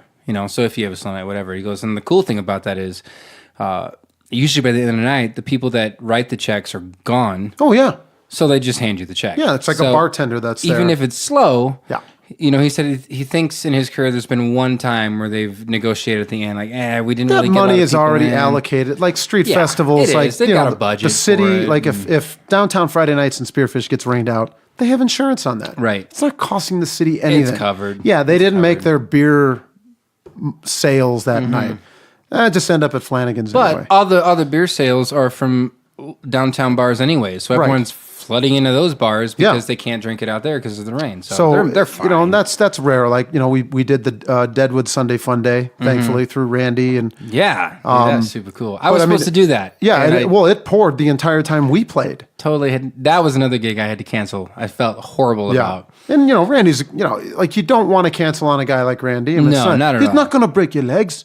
But, but he's a nice guy. He's our and you buddy. Like him. And you like hanging out with him. And he's booked. He did Patty O'Neill's for a while. He booked me for a lot of gigs. Yeah. So, my first time at Patty's, I had to cancel. Oh, dude, I even drove. That's right. I think I filled in for you. I think you did. I think I did. And I remember that now. And I drove all the way from Sundance to Deadwood to cancel in person because of one particular reason. They couldn't understand me on the phone if I called. I didn't have Randy's number. You couldn't talk? I remember that now. Dude, that was what, 3-4 years ago? It was in November. It was just like a drastic I was playing. I had a basketball league game at the rec center the night before. We had just recently met, not long before that. September. So that's right. 2 months before this. And I didn't have anybody's number. I think I booked a gig through Facebook or something, but I wasn't even friends with Randy at the time. So I showed up at the bar, and they're like, man, we're excited to have you. And I'm like, hey, man, if you have a pen, I could write this down. So, and it's a bar, and it's loud. So I'm like getting in his ear, and I'm like, they're like, dude, do you really sound like that right now? I'm like, I can't play. I feel terrible. I waited so long to get a gig in that joint. Yeah. And the first day I have to cancel, I'm like, oh my God. Like, I felt about that big right now. And eventually I got back to Sundance, and Lisa and her parents were out to dinner or something, and they're like, what are you doing here? I'm like, well, I had to cancel. They're like, why didn't you just call? I'm like, well, I couldn't. One, I couldn't talk, and two, it shows a little bit of like respect to show up and be like, hey. Well, I was still kind of, like I mentioned earlier, I was still kind of hoping to get paid. You know, it's that kind of thing. No, like, no, I'm here. no. I'm here. I didn't. I was going to pay them to get out of it. Just we have nights like that. There's a few places that do that where like you show up and like the weather goes bad and they have to cancel, but they still give you a check. So that still happens. It was like, well, even with the band stuff, you know, with my tribute when I did Blue Moon Swamp, we'd be out of state. I remember being in Tennessee. You know, we were or Southern Illinois or wherever the hell we were. Yeah. I mean, it was just like raining nonstop. My pedal board was like sitting in a puddle of water on stage at sound check. And then like begrudgingly, they pulled the plug minutes before the show. They're like, yeah, the wind and the rain is blowing sideways. Like somebody's going to get killed. Yeah. Like we need to just... That's the thing that's going to happen. Let's call it. They, even then, I mean, by this point, I've got a contract. I've got, you know, like we're there. You know, we drove all this way down here. Like people still try to get out of paying you. I'm like, you're a township. Yeah. You're insured. Why are you trying to screw me? Yeah. It's like, come on. Yeah. But that's what happens. Yeah, and see, I just have that personality where I just kind of like, God, I feel bad, and I shouldn't, because once you learn how the system works, like it's not the person that has to pay it is the insurance on the place. You know or if it's a casino, then like, do you really feel bad if a casino loses money? You know? Wait 20 minutes to make it back. You know what I mean? Like that kind of thing. And I don't mean to say that about a casino because we love the Grand and we love Patty yeah. O'Neill's. Well, and see, I never think of the Grand as a casino. I always forget they've got a casino because they've got a top and bottom line. All my interaction with them is music. Yeah. And they do so much. You know, they're up for Venue of the Year. Venue of the Year with Rocky Mountain I think they're going to win it. I hope they do. I hope they win it. Dude, the amount of artists that they've brought up to this area that normally just drive through. It's insane. It's phenomenal. It's insane. Blackberry Smoke's coming in February. Yeah. They have Shenandoah tomorrow. I'm going to call Charlie from Blackberry Smoke and be like, dude, let's get on the podcast. Yeah. Let's hang out. I mean, George threw me a major bone this past weekend playing the nights of Sawyer Brown and REO. Oh, right. And then I remember when we booked it, he's like, oh, do you mind doing that Sunday? Yeah, of course I mind, George.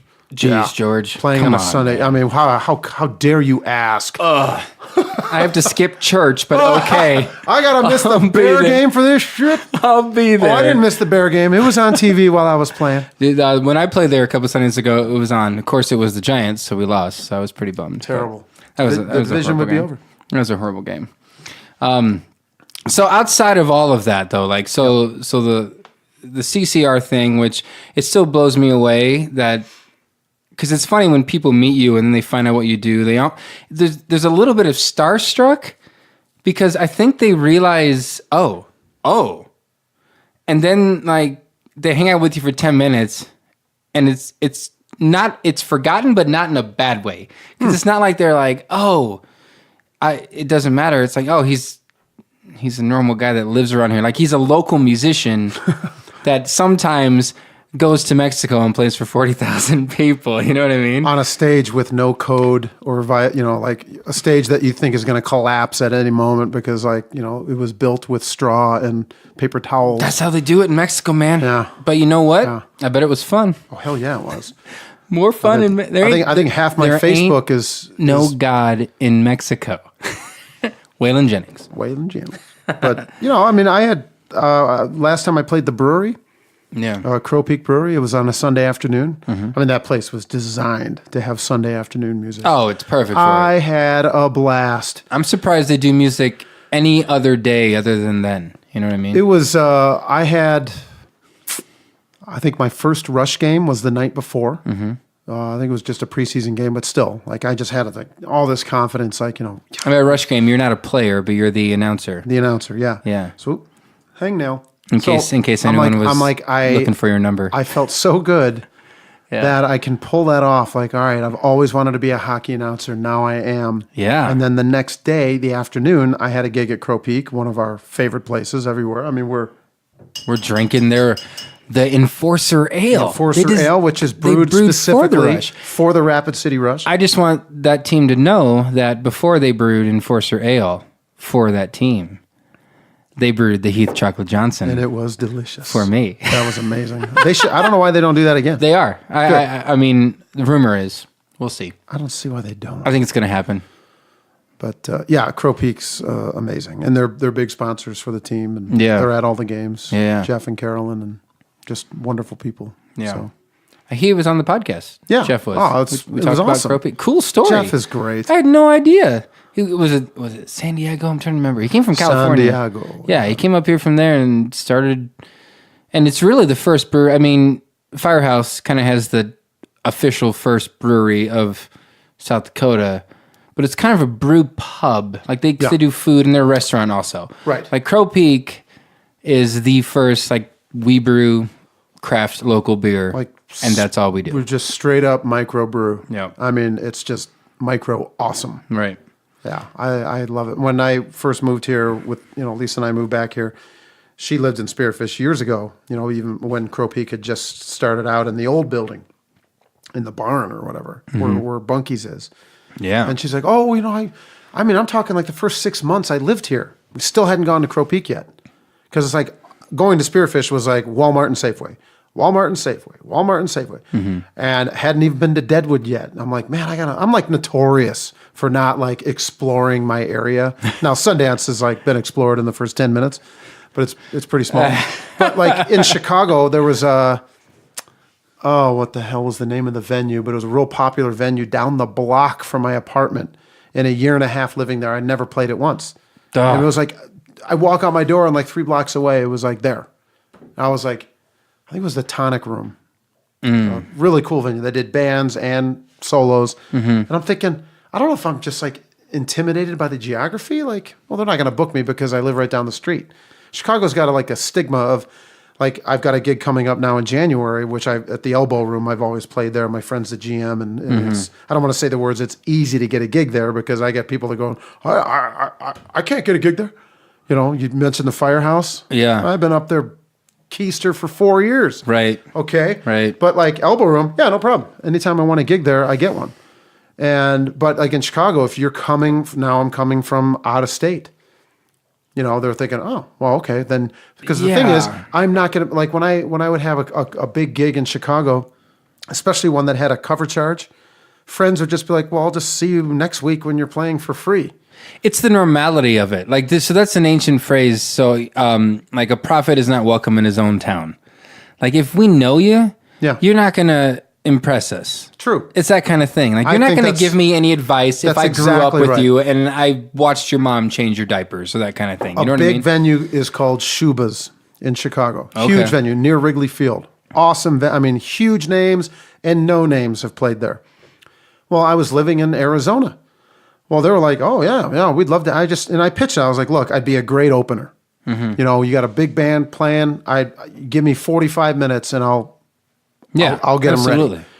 Well, from the time that we were conversing, now I was living in Chicago. And I emailed him. I said, hey, man, I'm living here now. So, anytime you want me. Never heard from him again. Oh, you're the guy down the street now. Yeah, now we've got 1,000 guys in Chicago. Yeah, if I see you in my grocery store, I'm not going to book you to play a gig. That kind of thing. So, and then another place, like Fitzgerald's, which I think is closing down. I lived in Berwyn until I was 6. I remember Stevie Ray Vaughan playing in the beer garden at Fitzgerald's shit. On the other side of a wooden fence, which now I'm probably eye level with. But when I was 6 years old, you climbing. And I remember somebody saying there was a big tour bus outside. It was packed, people everywhere. And I'm thinking, man, I lived around the corner from one of the biggest venues in Chicagoland, when I was 6 years old. Right. But then, since there I've played, probably 7 or 8 times. But yeah, Stevie Ray Vaughan used to play there. Jeez. And it was hard. They would book you if you drank there, if you went there and spent your money, That's what happened with me at Flanagan's. Oh. That's also how I got my job at Flanagan's because that was my hangout. Yeah. And once they got to know me, the bartenders got to know me, Flanagan got to know me. I mean, that's anything. And then they started to realize, well, the first gig I got there was because a buddy couldn't make it. Right. And so I filled in for him. And my my buddy Nate was bartending that night, and Flanagan was looking at the security cameras from his phone or whatever, and he texted from in. the couch downstairs? Yeah, he texted in, he goes, so that's not, so-and-so. And Nate texted back, no, but so-and-so's pretty good. Yeah, but he's really good. And, but yeah, so then all that kind of happened. And then from there is once they got to know me through playing music there and everything like that, it was like, hey, do you want a job? Yeah. And I needed one. So yeah, and I get that. Like, it pays to go and meet them in person. Emails are so impersonal. It's who you know. You got to go. I tell Lisa this all the time. Like, you know what? Like, I went down to Phoenix in March a few years ago with a buddy because it's like, look, it's spring training. Mm-hmm. I can't just keep emailing these people and be like, look, I'm a really good announcer. I want to be a baseball guy. I had to go there. And during the game, I grabbed an usher and I'm like, hey, and I knew the guy's name, like the stadium operator, the director of the stadium. Right. And I'm like, hey, I'm here. I mean, I know you're working, but I'd love, 5 minutes of your time. And the dude came down and talked to me and I'm like, here's my card and I'll email you first thing Monday morning. I want a job. Well, he couldn't come down and talk to me if I wasn't there. Right. You know what I mean? So I get having to be there all the time, but living in Sundance or wherever you live, you can't just show up like in New York, right? To get a gig, you work on all that, but it pays to be there in town. Like, I'll just come down. Well, and that's one of the cool things about being in this area is you have that opportunity. You can just show up and be there. Because you've done, outside of music, one of the cool things about you is so you're announcing for the Rush. And is that every home game right now? Home game, yeah. Okay, so every home game, that's you. Yeah. And then, but you also did the Spearfish Sasquatch. The Sasquatch. The baseball team. Oh, man. That was fun. Did you start the Sasquatch? I did. It was the first game, and this was premeditated, folks. Because I was at home with my thinking cap on. I'm like, what can I do? This is the first ever Sasquatch game. Yeah. And I worked for the Jack Hammers in Joliet, Illinois. But I didn't do that one. It was Jack Hammers. The guy before me did that, and I just kind of continued it. Right. So I'm thinking, all right, Sasquatch, 2 syllables. Yeah. Easy. And I said it one time. I go, fans, when I say sass, you say squatch. And from there, I just say sass. But I would only do it 3, maybe 4 times a game, unless they're scoring 8 runs an inning. Right. I heard the other guys that filled in and did games when I wasn't there were doing it 10 times. It's a total inning. Thing. It's you go to a game, you expect to say it now. It's just what it is. Yeah, so I'm proud of that. But sometimes I'll just mess around. I'll just be like, sass. And then the 9 people that heard me were right in front of me. He said squatch. And then one time I said squatch. And they're like, hey, I don't know what to say. You did it wrong. I'm like, I invented it. I didn't do nothing wrong. Hey, man. Go eat your Squatch dog. We're good here. When you screw up an original song, I meant to do that. Right. I wrote it. That's right. Yeah, but that's one of the, I don't know, it's super cool that Spearfish has a baseball team. I love that. So growing up in Omaha, we'd go to the College World Series every year. Why wouldn't you? And I worked for a child facility that worked with so it's kind of psychology and stuff like that, and mental health kids and everything like that. But we'd get, as workers, we'd get free tickets and we'd take the kids to the game. So going to baseball games I have a photo from me at 3 at Wrigley Field with my dad and my grandpa. Love that picture. You know what I mean? Aside from you wearing a Cub hat, I love that picture. Well, we can't all be right, Dan. Some of us have to be Sox fans. Hey.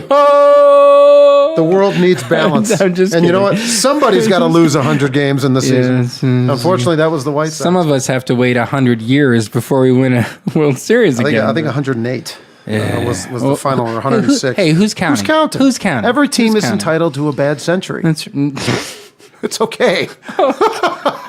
I haven't heard that one yet. Well, That's good. Yeah, that's really good. I have. Yeah, that's really good. But yeah, but aside of music and obviously insanely successful with that. If you're singing for CCR, touring the world.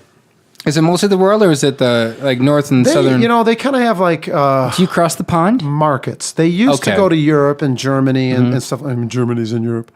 We'll just say Europe. What? See, when you listen to the Heath Bar, you learn things. That's Geography. the whole point. We talked about video games already. We've discussed math. We haven't hit theology yet, but we're going to steer clear of that tonight. Well, yeah, and I have. I'm over it. We'll go off mic and discuss. But it's kind of a weird thing where it's like an almost unspoken, where like John Fogerty kind of has the Europe thing. We have the South America thing. See, he's still playing. Oh, yeah. I did not realize that. Yeah, yeah. So when I mentioned earlier, it was his brother Tom that had passed away, not John Fogerty. Right. You know, I need to be fair about that. I mean, I had a lot of a lot of respect for the guy. Yeah, I mean, it's absolutely. insane. You know, the four of them created these songs that have just changed my life. Yeah. You know, and because of this, riff that they've had, which is none of my business, and I won't even get into it. It has created an opportunity for me. Yeah. You know, as a fan. Yeah, I mean, like, who wouldn't want to see Ringo and Paul McCartney play together again one more time?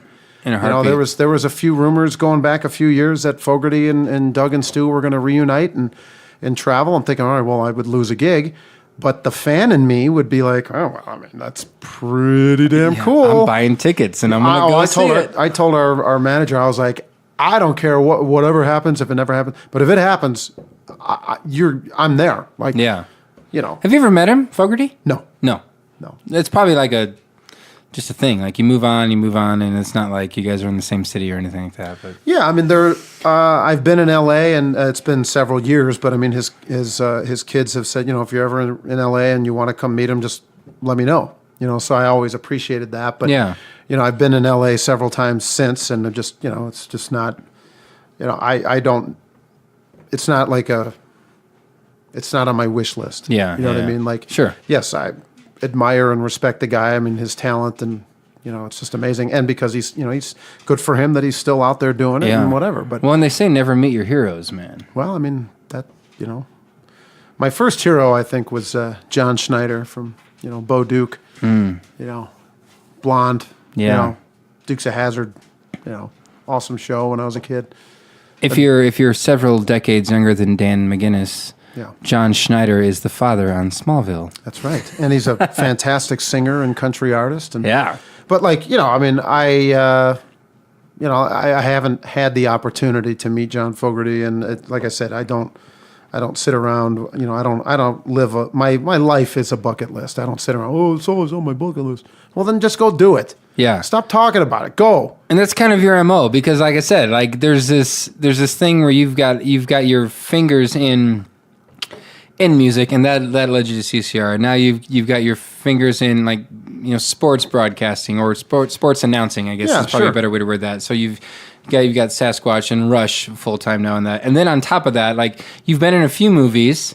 And indie the latest one. What was the name of the last one? It's All Good. It's All Good. Yeah. They can just go to my website, danmcguinnessmedia.com. That's where it's at. Okay. My friends, FND Films, they've since relocated to L.A., which I was like, I'm bummed because I would go back to Chicago and they would tell me, and they were legit. They had budgets, and I mean, I was paid as an actor, and I looked at the check. I told my wife, I was like, I just got paid as an actor.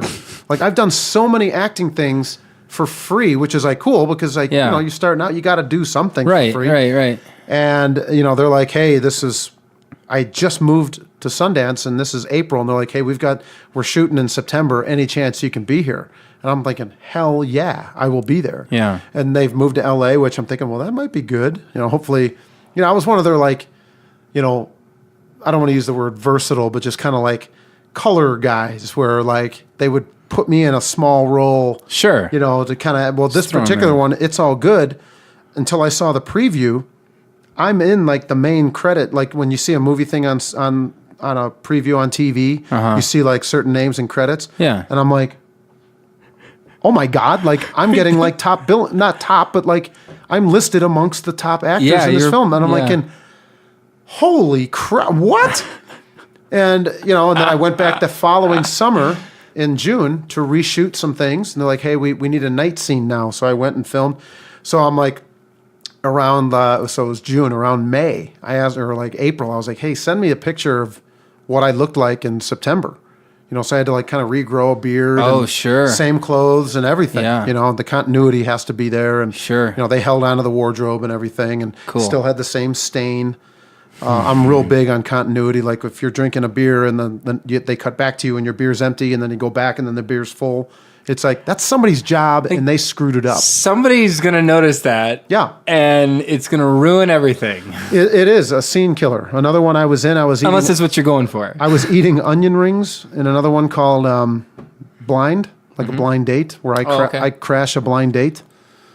This was at a diner at like 2 a.m. So my scene was like, I'm eating onion rings. I ended up eating like 22 onion rings that night because I was always eating one. Well, there's one scene where it's like, oh, it's gone. Oh, there it is. Oh, it's gone. Oh, there it is. And I'm like, oh my God, are you kidding me? I mean, I literally had a fork in my hand all night. And I'm like, how did the onion ring disappear? Well, I was eating them the whole time. Who's paying that person because they're not doing it right? Those are details. I mean, not everybody notices, but people that do notice. Oh yeah, but they call it out, man. If you're a continuity or whatever, the actual like if you're a grip or if you're this or whatever, or second director or second unit. I mean, there's a title. You're not the continuity guy. They've got a special name for it. It's blanking me at the moment. But like you get to that point, you work really hard. Now, a lot of times those guys that have those jobs, they want to be directors, but you got to cut their teeth and do other things. But for me, I was just like, you know what? I want to be an actor so bad. That's just another avenue of mine that, if I always say with like music, radio, or acting, if the phone rang tomorrow and somebody said, hey, in Rapid City, hey, we need you, or if the Blackhawks said, hey, we need an announcer, I'm gone. Yeah. Creedence called me. I'm gone. Right. I'm doing that. No, I'm not gonna leave. Oh, sorry. I've got a gig. Duran called. I need to go do this. No, I mean, it's like, I don't know. Like I was talking with Sean Covell last week. He produced Napoleon Dynamite, and we were talking about the amazing nacho scene where Kip's on the phone and Napoleon's asking for his chapstick, and every time he looks at the chips, the amount of chips are different. Yeah. Every time. And so we were talking about that, and he was telling me, he's like, we only had enough budget to shoot every scene like 3 times. 2 bags of chips. That's all we were allowed. So we just rolled with it. Yeah. But for a movie like that, it kind of works. Most movies put out there, though, you have to have continuity. Tina, eat the food. It was fun. No, I mean, he's a cool dude. It was fun talking with him. I bet. Fun talking with him. I bet. Yeah, but that's, I don't know, like, and I've known you for several years now. We first met on my first date with my now wife. That was awesome. I love telling people this story. It was a great story. And it's like, I know you guys knew each other before then, like, kind of through channels. We'd met and we'd hung out. Right. So I bumped into her down at the Saloon 10 in Deadwood. Historic Saloon 10 bar. And you throw a bunch of sawdust on the ground. It's historic. Yeah, and I saw her, and I love that place. We were talking for, I don't know, half hour or so. Lone Star of the restaurant has got sawdust on the floor. And peanuts. And peanuts. But we were talking, and I don't know, you get into it, and I looked at her and I said, what would you do if I kissed you right now? Ooh. Which is super risky in today's world. Well, yeah. But she said, I don't know. I said in my head, I was like, I'm just going to do it, and if I end up in jail, I guess I end up in jail. You're in Whitney jail. Yeah, but she kissed me back, and she was hanging out with her mom, and she bought her mom a cab, sent her mom home, and her and I hung out the rest of the night, and then she went home, and I went home, and we kind of talked for a month or so after that, and finally, she had decided to say yes, and said, hey, let's see if there's anything here. And I was like, sweet, how about lunch on Sunday? September 24th. Yeah, that's right. I said, how about lunch on a Sunday? Bears. At Lucky's. And she goes, sure, that sounds great. And I said, awesome. There's a Bears game on. Yeah. That I would really love to watch. Wear this jersey. And I brought her a jersey. I remember that. I said, hey, well, you don't have to wear this if you don't want to, but if you do, it would be super cool. If you do, it would really fast track our relationship. And she put it on. And... well, we're married, about ready to have a kid, so what was funny about that is, like, I was sitting at the edge of the bar because I had played the night before.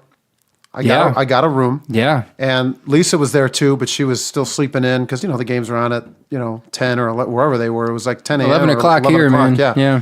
So she's still hanging out in the room, and I was down there collecting my gear and I was eating whatever. So I was sitting at the edge of the bar. We're watching the same TV because it was the only TV the Bear game was on. Yeah. And I see you sitting in front of me. I'm thinking, no way, man, there's another Bear fan. And I had my McMahon jersey on. I'm wearing Walter Payton. You got WP. Teammates. And so before Whitney showed up, you and I are just, blah, blah, blah, blah, blah, Bears.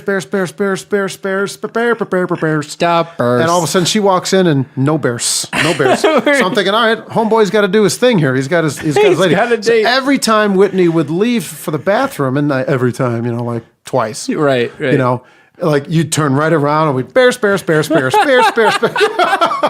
then I didn't know. And wow. And then you're like, yeah, we're on our first date. And now fast forward, I'm thinking, Christ, I was there. You saw it all, man. High five off mic. You saw it all. I think that's just awesome. There for the origin. Super cool. The wedding was just amazing. Yeah. And you ended up being a groomsman. So see, that's how it works out. That's how life works out. It was great. Man. And we just saw the officiant earlier today when he refilled our beverage. Yeah, it's funny when you live in a small place like this. You kind of get to know a lot of people, and you get a small crew with you, and it's kind of all you need, though, when you get the right people around you, Yeah. No, I mean, the whole dynamic of the area, I think the biggest drag, I don't even use drag, I just, pros and cons. I always tell people, from Chicago, they're like, dude, what is it about living there? And I'm like, look, the pros outweigh the cons immensely. Yeah. Now, Spearfish is amazing. Right. I love Sundance. But, Spearfish is amazing. Right. Just everything we do is here. Right. I'm flying out of Rapids. So, basically everything I do is in South Dakota. But we love calling Sundance home. Sure. It's where Lisa's from. It's just, we love it. But the pros outweigh the cons. So, obviously, a con would be, the travel. I live, from Safeway to my house is 23 minutes. I'm not counting. No. So, clock. To your house is, 26 minutes probably. Right. You know what I mean? So it's all right, the travel, we just moved. So before we moved, it was 45 minutes. Yeah. And it was challenging driving. So when I'm flying into Rapid City after a trip, it's late at night. I get off 90 and I still got 20 minutes of zigzaggy deer, dodging traffic. Wait, there's deer on the road in Wyoming? Oh, yeah. I didn't know this. Dan. I mean, if you're planning your vacations as a family, you need to take one thing in mind. We have deer. I mean, I've never driven to and from Sundance and seen 80 deer before. Yeah. It's never happened to me. At night, it's just eyeballs everywhere. It's my gosh, dude. Are you refilming Close Encounters out here? Don't blink. Yeah. Because they're everywhere. And I tell people, it's you can see Devil's Tower from our road. Yeah. And that's how... And what's Devil's Tower? And I go, Close Encounters? Oh, you mean the mashed potato? It's yeah, the Devil's Tower. The first national monument. National monument. I don't know if I put it in the podcast about... Oh, dude, I laughed so hard. I mean, for those that obviously didn't hear it, it's I'm on a flight coming back to Rapid City, and there was a girl on the flight, and she's like, hey, I've only got one day in the Black Hills. Do I really want to see Devil's Tower, or do I go to Mount Rushmore? And I just said, hey, if it were me, I would go to Devil's Tower because nobody built it. It's the first, it's awesome. It's just there. Some crazy bastard was getting on the plane right when I said it, and he goes, don't talk shit about our national parks. I'm thinking, okay, it's not all about you, homeboy. There are other national parks outside of South Dakota. Right. And, Devil's Tower is still in the Black Hills. It's all of ours national park. And it is a national park. And nobody built it. You know what I mean? Not only is it the first, it's the coolest. Right. I haven't seen them all. I mean, there's some beautiful parts of this country. I took my daughters there a couple years ago for Father's Day, and my oldest, I swear to God, she was going to climb the whole damn thing. Oh, I bet. If you weren't lost looking, her mind. If you weren't looking, she probably would have been on her way up there. Absolutely loved it. Yeah. So, I mean, it's no, I love Rushmore too, man. Don't get me wrong, but... if you want a little bit of an adventure and, okay, about an hour and a half drive, but that's part of the adventure. Yeah. Man, we went all this way to get to see Devil's Tower, and it's awesome. So Rushmore's cool too. So I've had a lot of people that have come to the hills and they saw Rushmore and Crazy Horse, didn't even know a thing about Devil's Tower. Yeah. And I'm like, that is a travesty. Yeah, it's super sad. It is. And it's right over there. And I live here in almost 5 years, and I have still not seen the Badlands. So I get it. I totally get it. That is what it is. And I don't have any inspirational quotes that you can tag along with. I'll mine a few out of this. Mine a few. We'll some of the stuff about you talking shit about people, we'll put it in there. But can we talk about Black Hills Guitar? You can quote me on that. Yeah. Oh, I'm sorry. Is this thing on? I think it's closed. Shocker. So here's one question I want to ask you before I let you go. And when you think of this area and playing music around here, like, because I consider you a local artist. I'm sure you consider yourself. I appreciate that. A local artist to this area, even though you've South Dakota songwriters. I'm one of 2 Wyoming members. Maybe 3. Jaybird. Yep, there's 3. Yeah. There's 3. Sherry. Yeah. We're more of a regional thing than just a state. But it sounds better. Right, it does. It does. It markets. But I appreciate being included on these things. Yeah. But do you see opportunities for like music careers around this area at all? Or for you, is it more of, this is where I live and I, scrape up what I can while I'm here, but my career and the real stuff I do is elsewhere? Well, I think... And you can be completely honest. And I will be completely honest. The Grand is a huge part of that. Sure. Especially if they win Venue of the Year. Just think. So it's a Rocky Mountain East, the source of these awards. Right. Right. Like you said, like so many like frickin' Primus came through here because they played Sioux Falls and then Denver. Well, so many of my favorite legends I've seen. I saw Willie Nelson play there. I saw Merle Haggard play there 6 months before he died. I played at Lucky's the night Merle Haggard played at the Grand. And this is before I started playing at the Grand, so I didn't know George very well. Yeah. I had booked the gig with Schmitty, and I had to honor it, Oh, yeah, but of course. There was nobody there. They were all at Merle Haggard. Oh, yeah. And I'm like... And that's the first time I'd ever seen him. And then he died. And I keep thinking back to that night. I'm like, God, what if I wouldn't have gone? Because I sing Ramblin' Fever at all of my gigs. Yeah. And I get mad that I don't sing more Merle Haggard because he's amazing. And like what Merle Haggard song doesn't go over well in this area. Right. But I think the Grand is a huge source for us because it's like we call it with Creedence like anchor date. That's the main gig, but we're gonna route other gigs around it to I don't want to drive all the way over here just for one gig. So I think with the Grand, especially if they win this award, it's going to be huge for all of us in the area. So George and Susan are huge advocates for that. So the tourism is another one. All the tourism and all the visitors that we get between, quote, warm months. It certainly helps. Sundance is a little quiet right now, but, between, April and October, when you typically don't have snow on the ground, a lot of bars are doing beer gardens. There's street festivals and God knows what else. So there's plenty of opportunity, but I know there's a lot of opportunity in Rapid City, but there's almost kind of like a blanket where some places will book you in Rapid City, or if they want to just solely focus on local artists. I don't know how many gigs have you played in Rapid City? So it's been more in the past. Right. Like lately, most of my gigs have been Spearfish Deadwood, but because of the tourist thing, most people forget that Deadwood isn't just summer tourism; it's year round. You have skiing, you've got snowmobiling, you've got cross country skiing. There's so many different things that people do, and plus there's so much history in the town. Yeah, it's multifaceted in that way, and I just think with the way that they treat us, take care of us at the Grand. Yeah. And it's like, pay is always nice, but they feed you, you want tickets to a show, all you got to do is just, Lisa, I forget, this is a while back, and somebody was coming to town, and Lisa's like, I think it's sold out. I'm like, hey, come on. Don't you know who I think I am? All I got to do is make 3 phone calls, and I might hear back. No. Well, and that was the thing. So George told me that when they started the Grand, when they built it, before they even cut ground on it, they had the design and the idea to be a music venue. And one of the things that their vision was to, like, if we hire someone to play, I don't care if they're on the main stage or down anywhere, we treat them right. Yep. And George told me that, and I said, well, you guys have kind of done that. Like, and it's hands down. Talk about consistency, though. Oh, my God.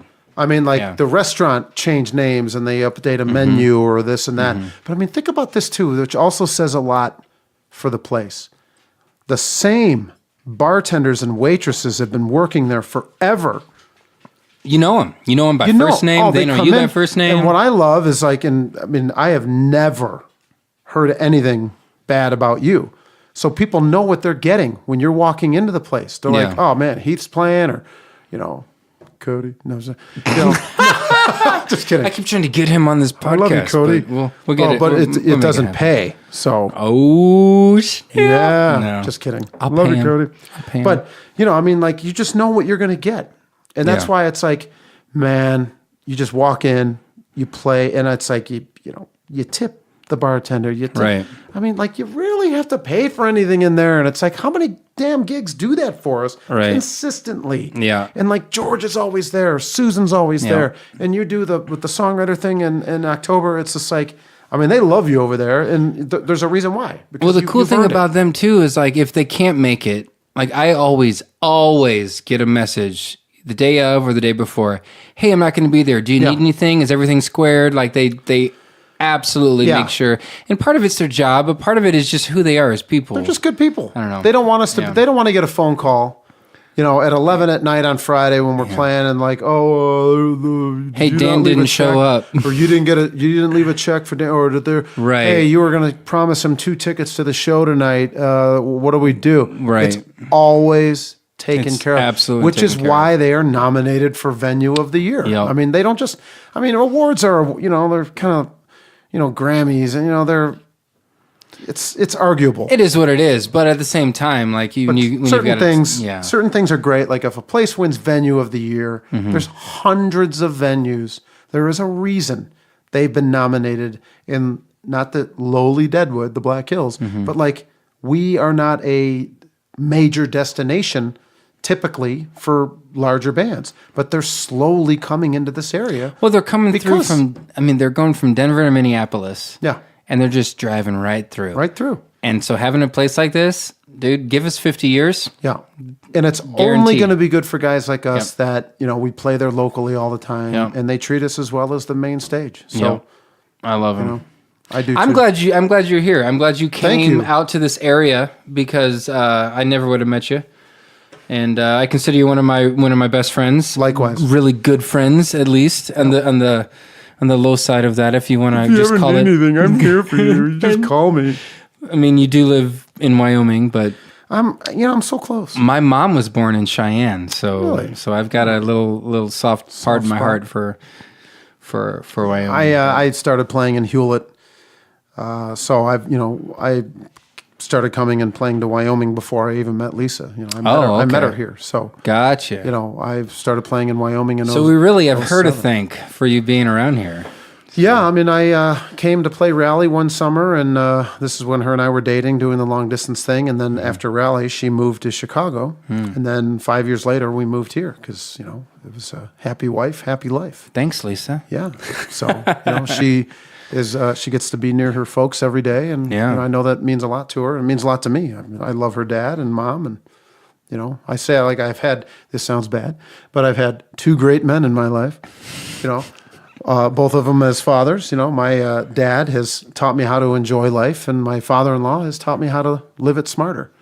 Well, and having all those different irons in the fire, like you were talking about with the different skills. So anywhere you plant your feet, you're going to find something to do. And at the same time, like being in a place and having opportunities where you can, hey, I can get on a flight that's 90 minutes away. I drive to the airport and I can be anywhere. Yeah. And you can still do and follow your dreams. That was and your one of the main and reasons why I figured, I can leave Chicago, a little bit more travel involved, a little driving, the airports, a little bit ways away. But, for what I do, I can live anywhere. Yeah. And I'm grateful for that. But I mean, on the flip side, you appreciate opportunity like the Grand and Lucky's and places that provide that, but you also have to create it for yourself. I've always had the mantra of, opportunity lies within the one who seeks it. Like, if you never ask. I wanted to be a hockey announcer. Guess what? I went after a hockey job and I got it. Yep. I'm grateful for that. I'm grateful for the rush. So that's cool. I still got to catch a home game. You guys are there's some home games over holiday break, aren't there? 5 or 6, yeah. December 21st, 22nd, and then like 2 or 3 after that. So I have my kiddos. Well, they love the games are so much fun. The team's playing really well. They had a very tough year last year. They were affiliated with the Minnesota Wild. Yeah. So the Wild, I think, I don't know how it all worked exactly, but they had influence over the roster. So if you're on the Rush last year, but technically you're a wild child. But, a wild prospect, well, the minute you start playing well, they're going to take you and bring you up to somewhere else. Mm-hmm. Well, then the Rush are out one of their best players. Right. So the team wasn't able to develop any chemistry with each other. This year they've had mainly the same roster, the same guys playing on the same line, so they have a lot of camaraderie and everything, and they're playing really well. So hopefully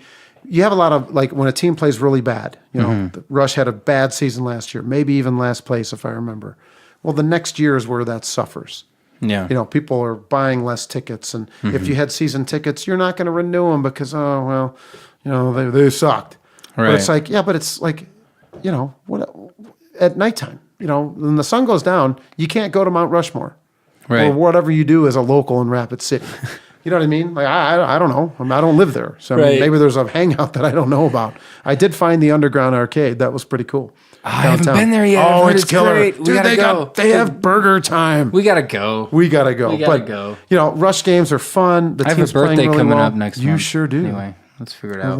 Let's go to the Alex Johnson and play some video games. That can totally happen. We started the podcast with video games. Let's end it with games.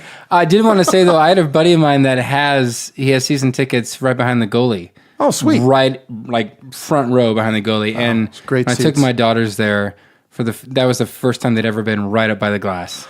And they lost their minds. If you want to spend the coolest thing ever. If you want to spend, and don't quote me on the prices, just, we have great ticket staff and front office. I'm just the PA announcer, so I don't know.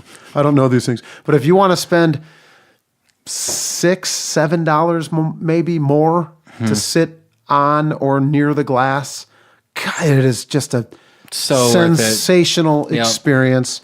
Don't put your drink there. No, because it's going to end up on your lap. I've lost some water, and they check each other under the board. And I'm looking down half the time because I'm looking at script and getting ready for the next time out. Which in hockey it could be any time. Right.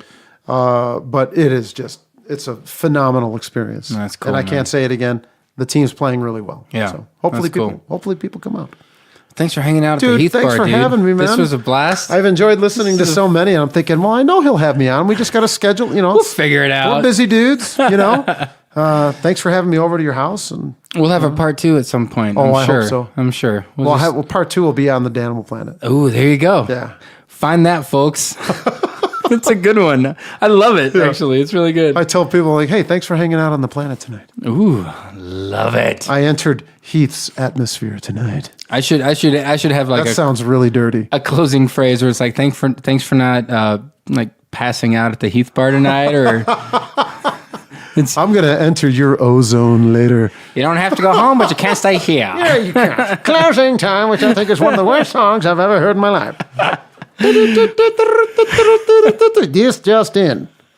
Gibson the dog has to go outside and relieve himself. He does, actually. Do you have a dog door? That's why he's over here. No, we're gonna get one. Yeah, we have one. Yeah. It's just in our garage, and it's full of crap.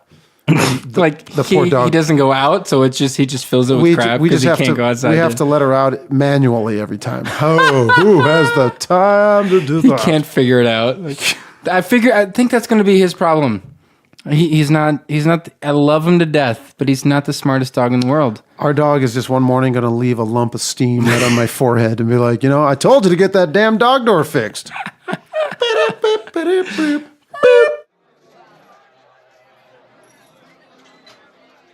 Well, thanks for coming into the Heath Bar, everyone. I sure hope you enjoyed this as much as I did.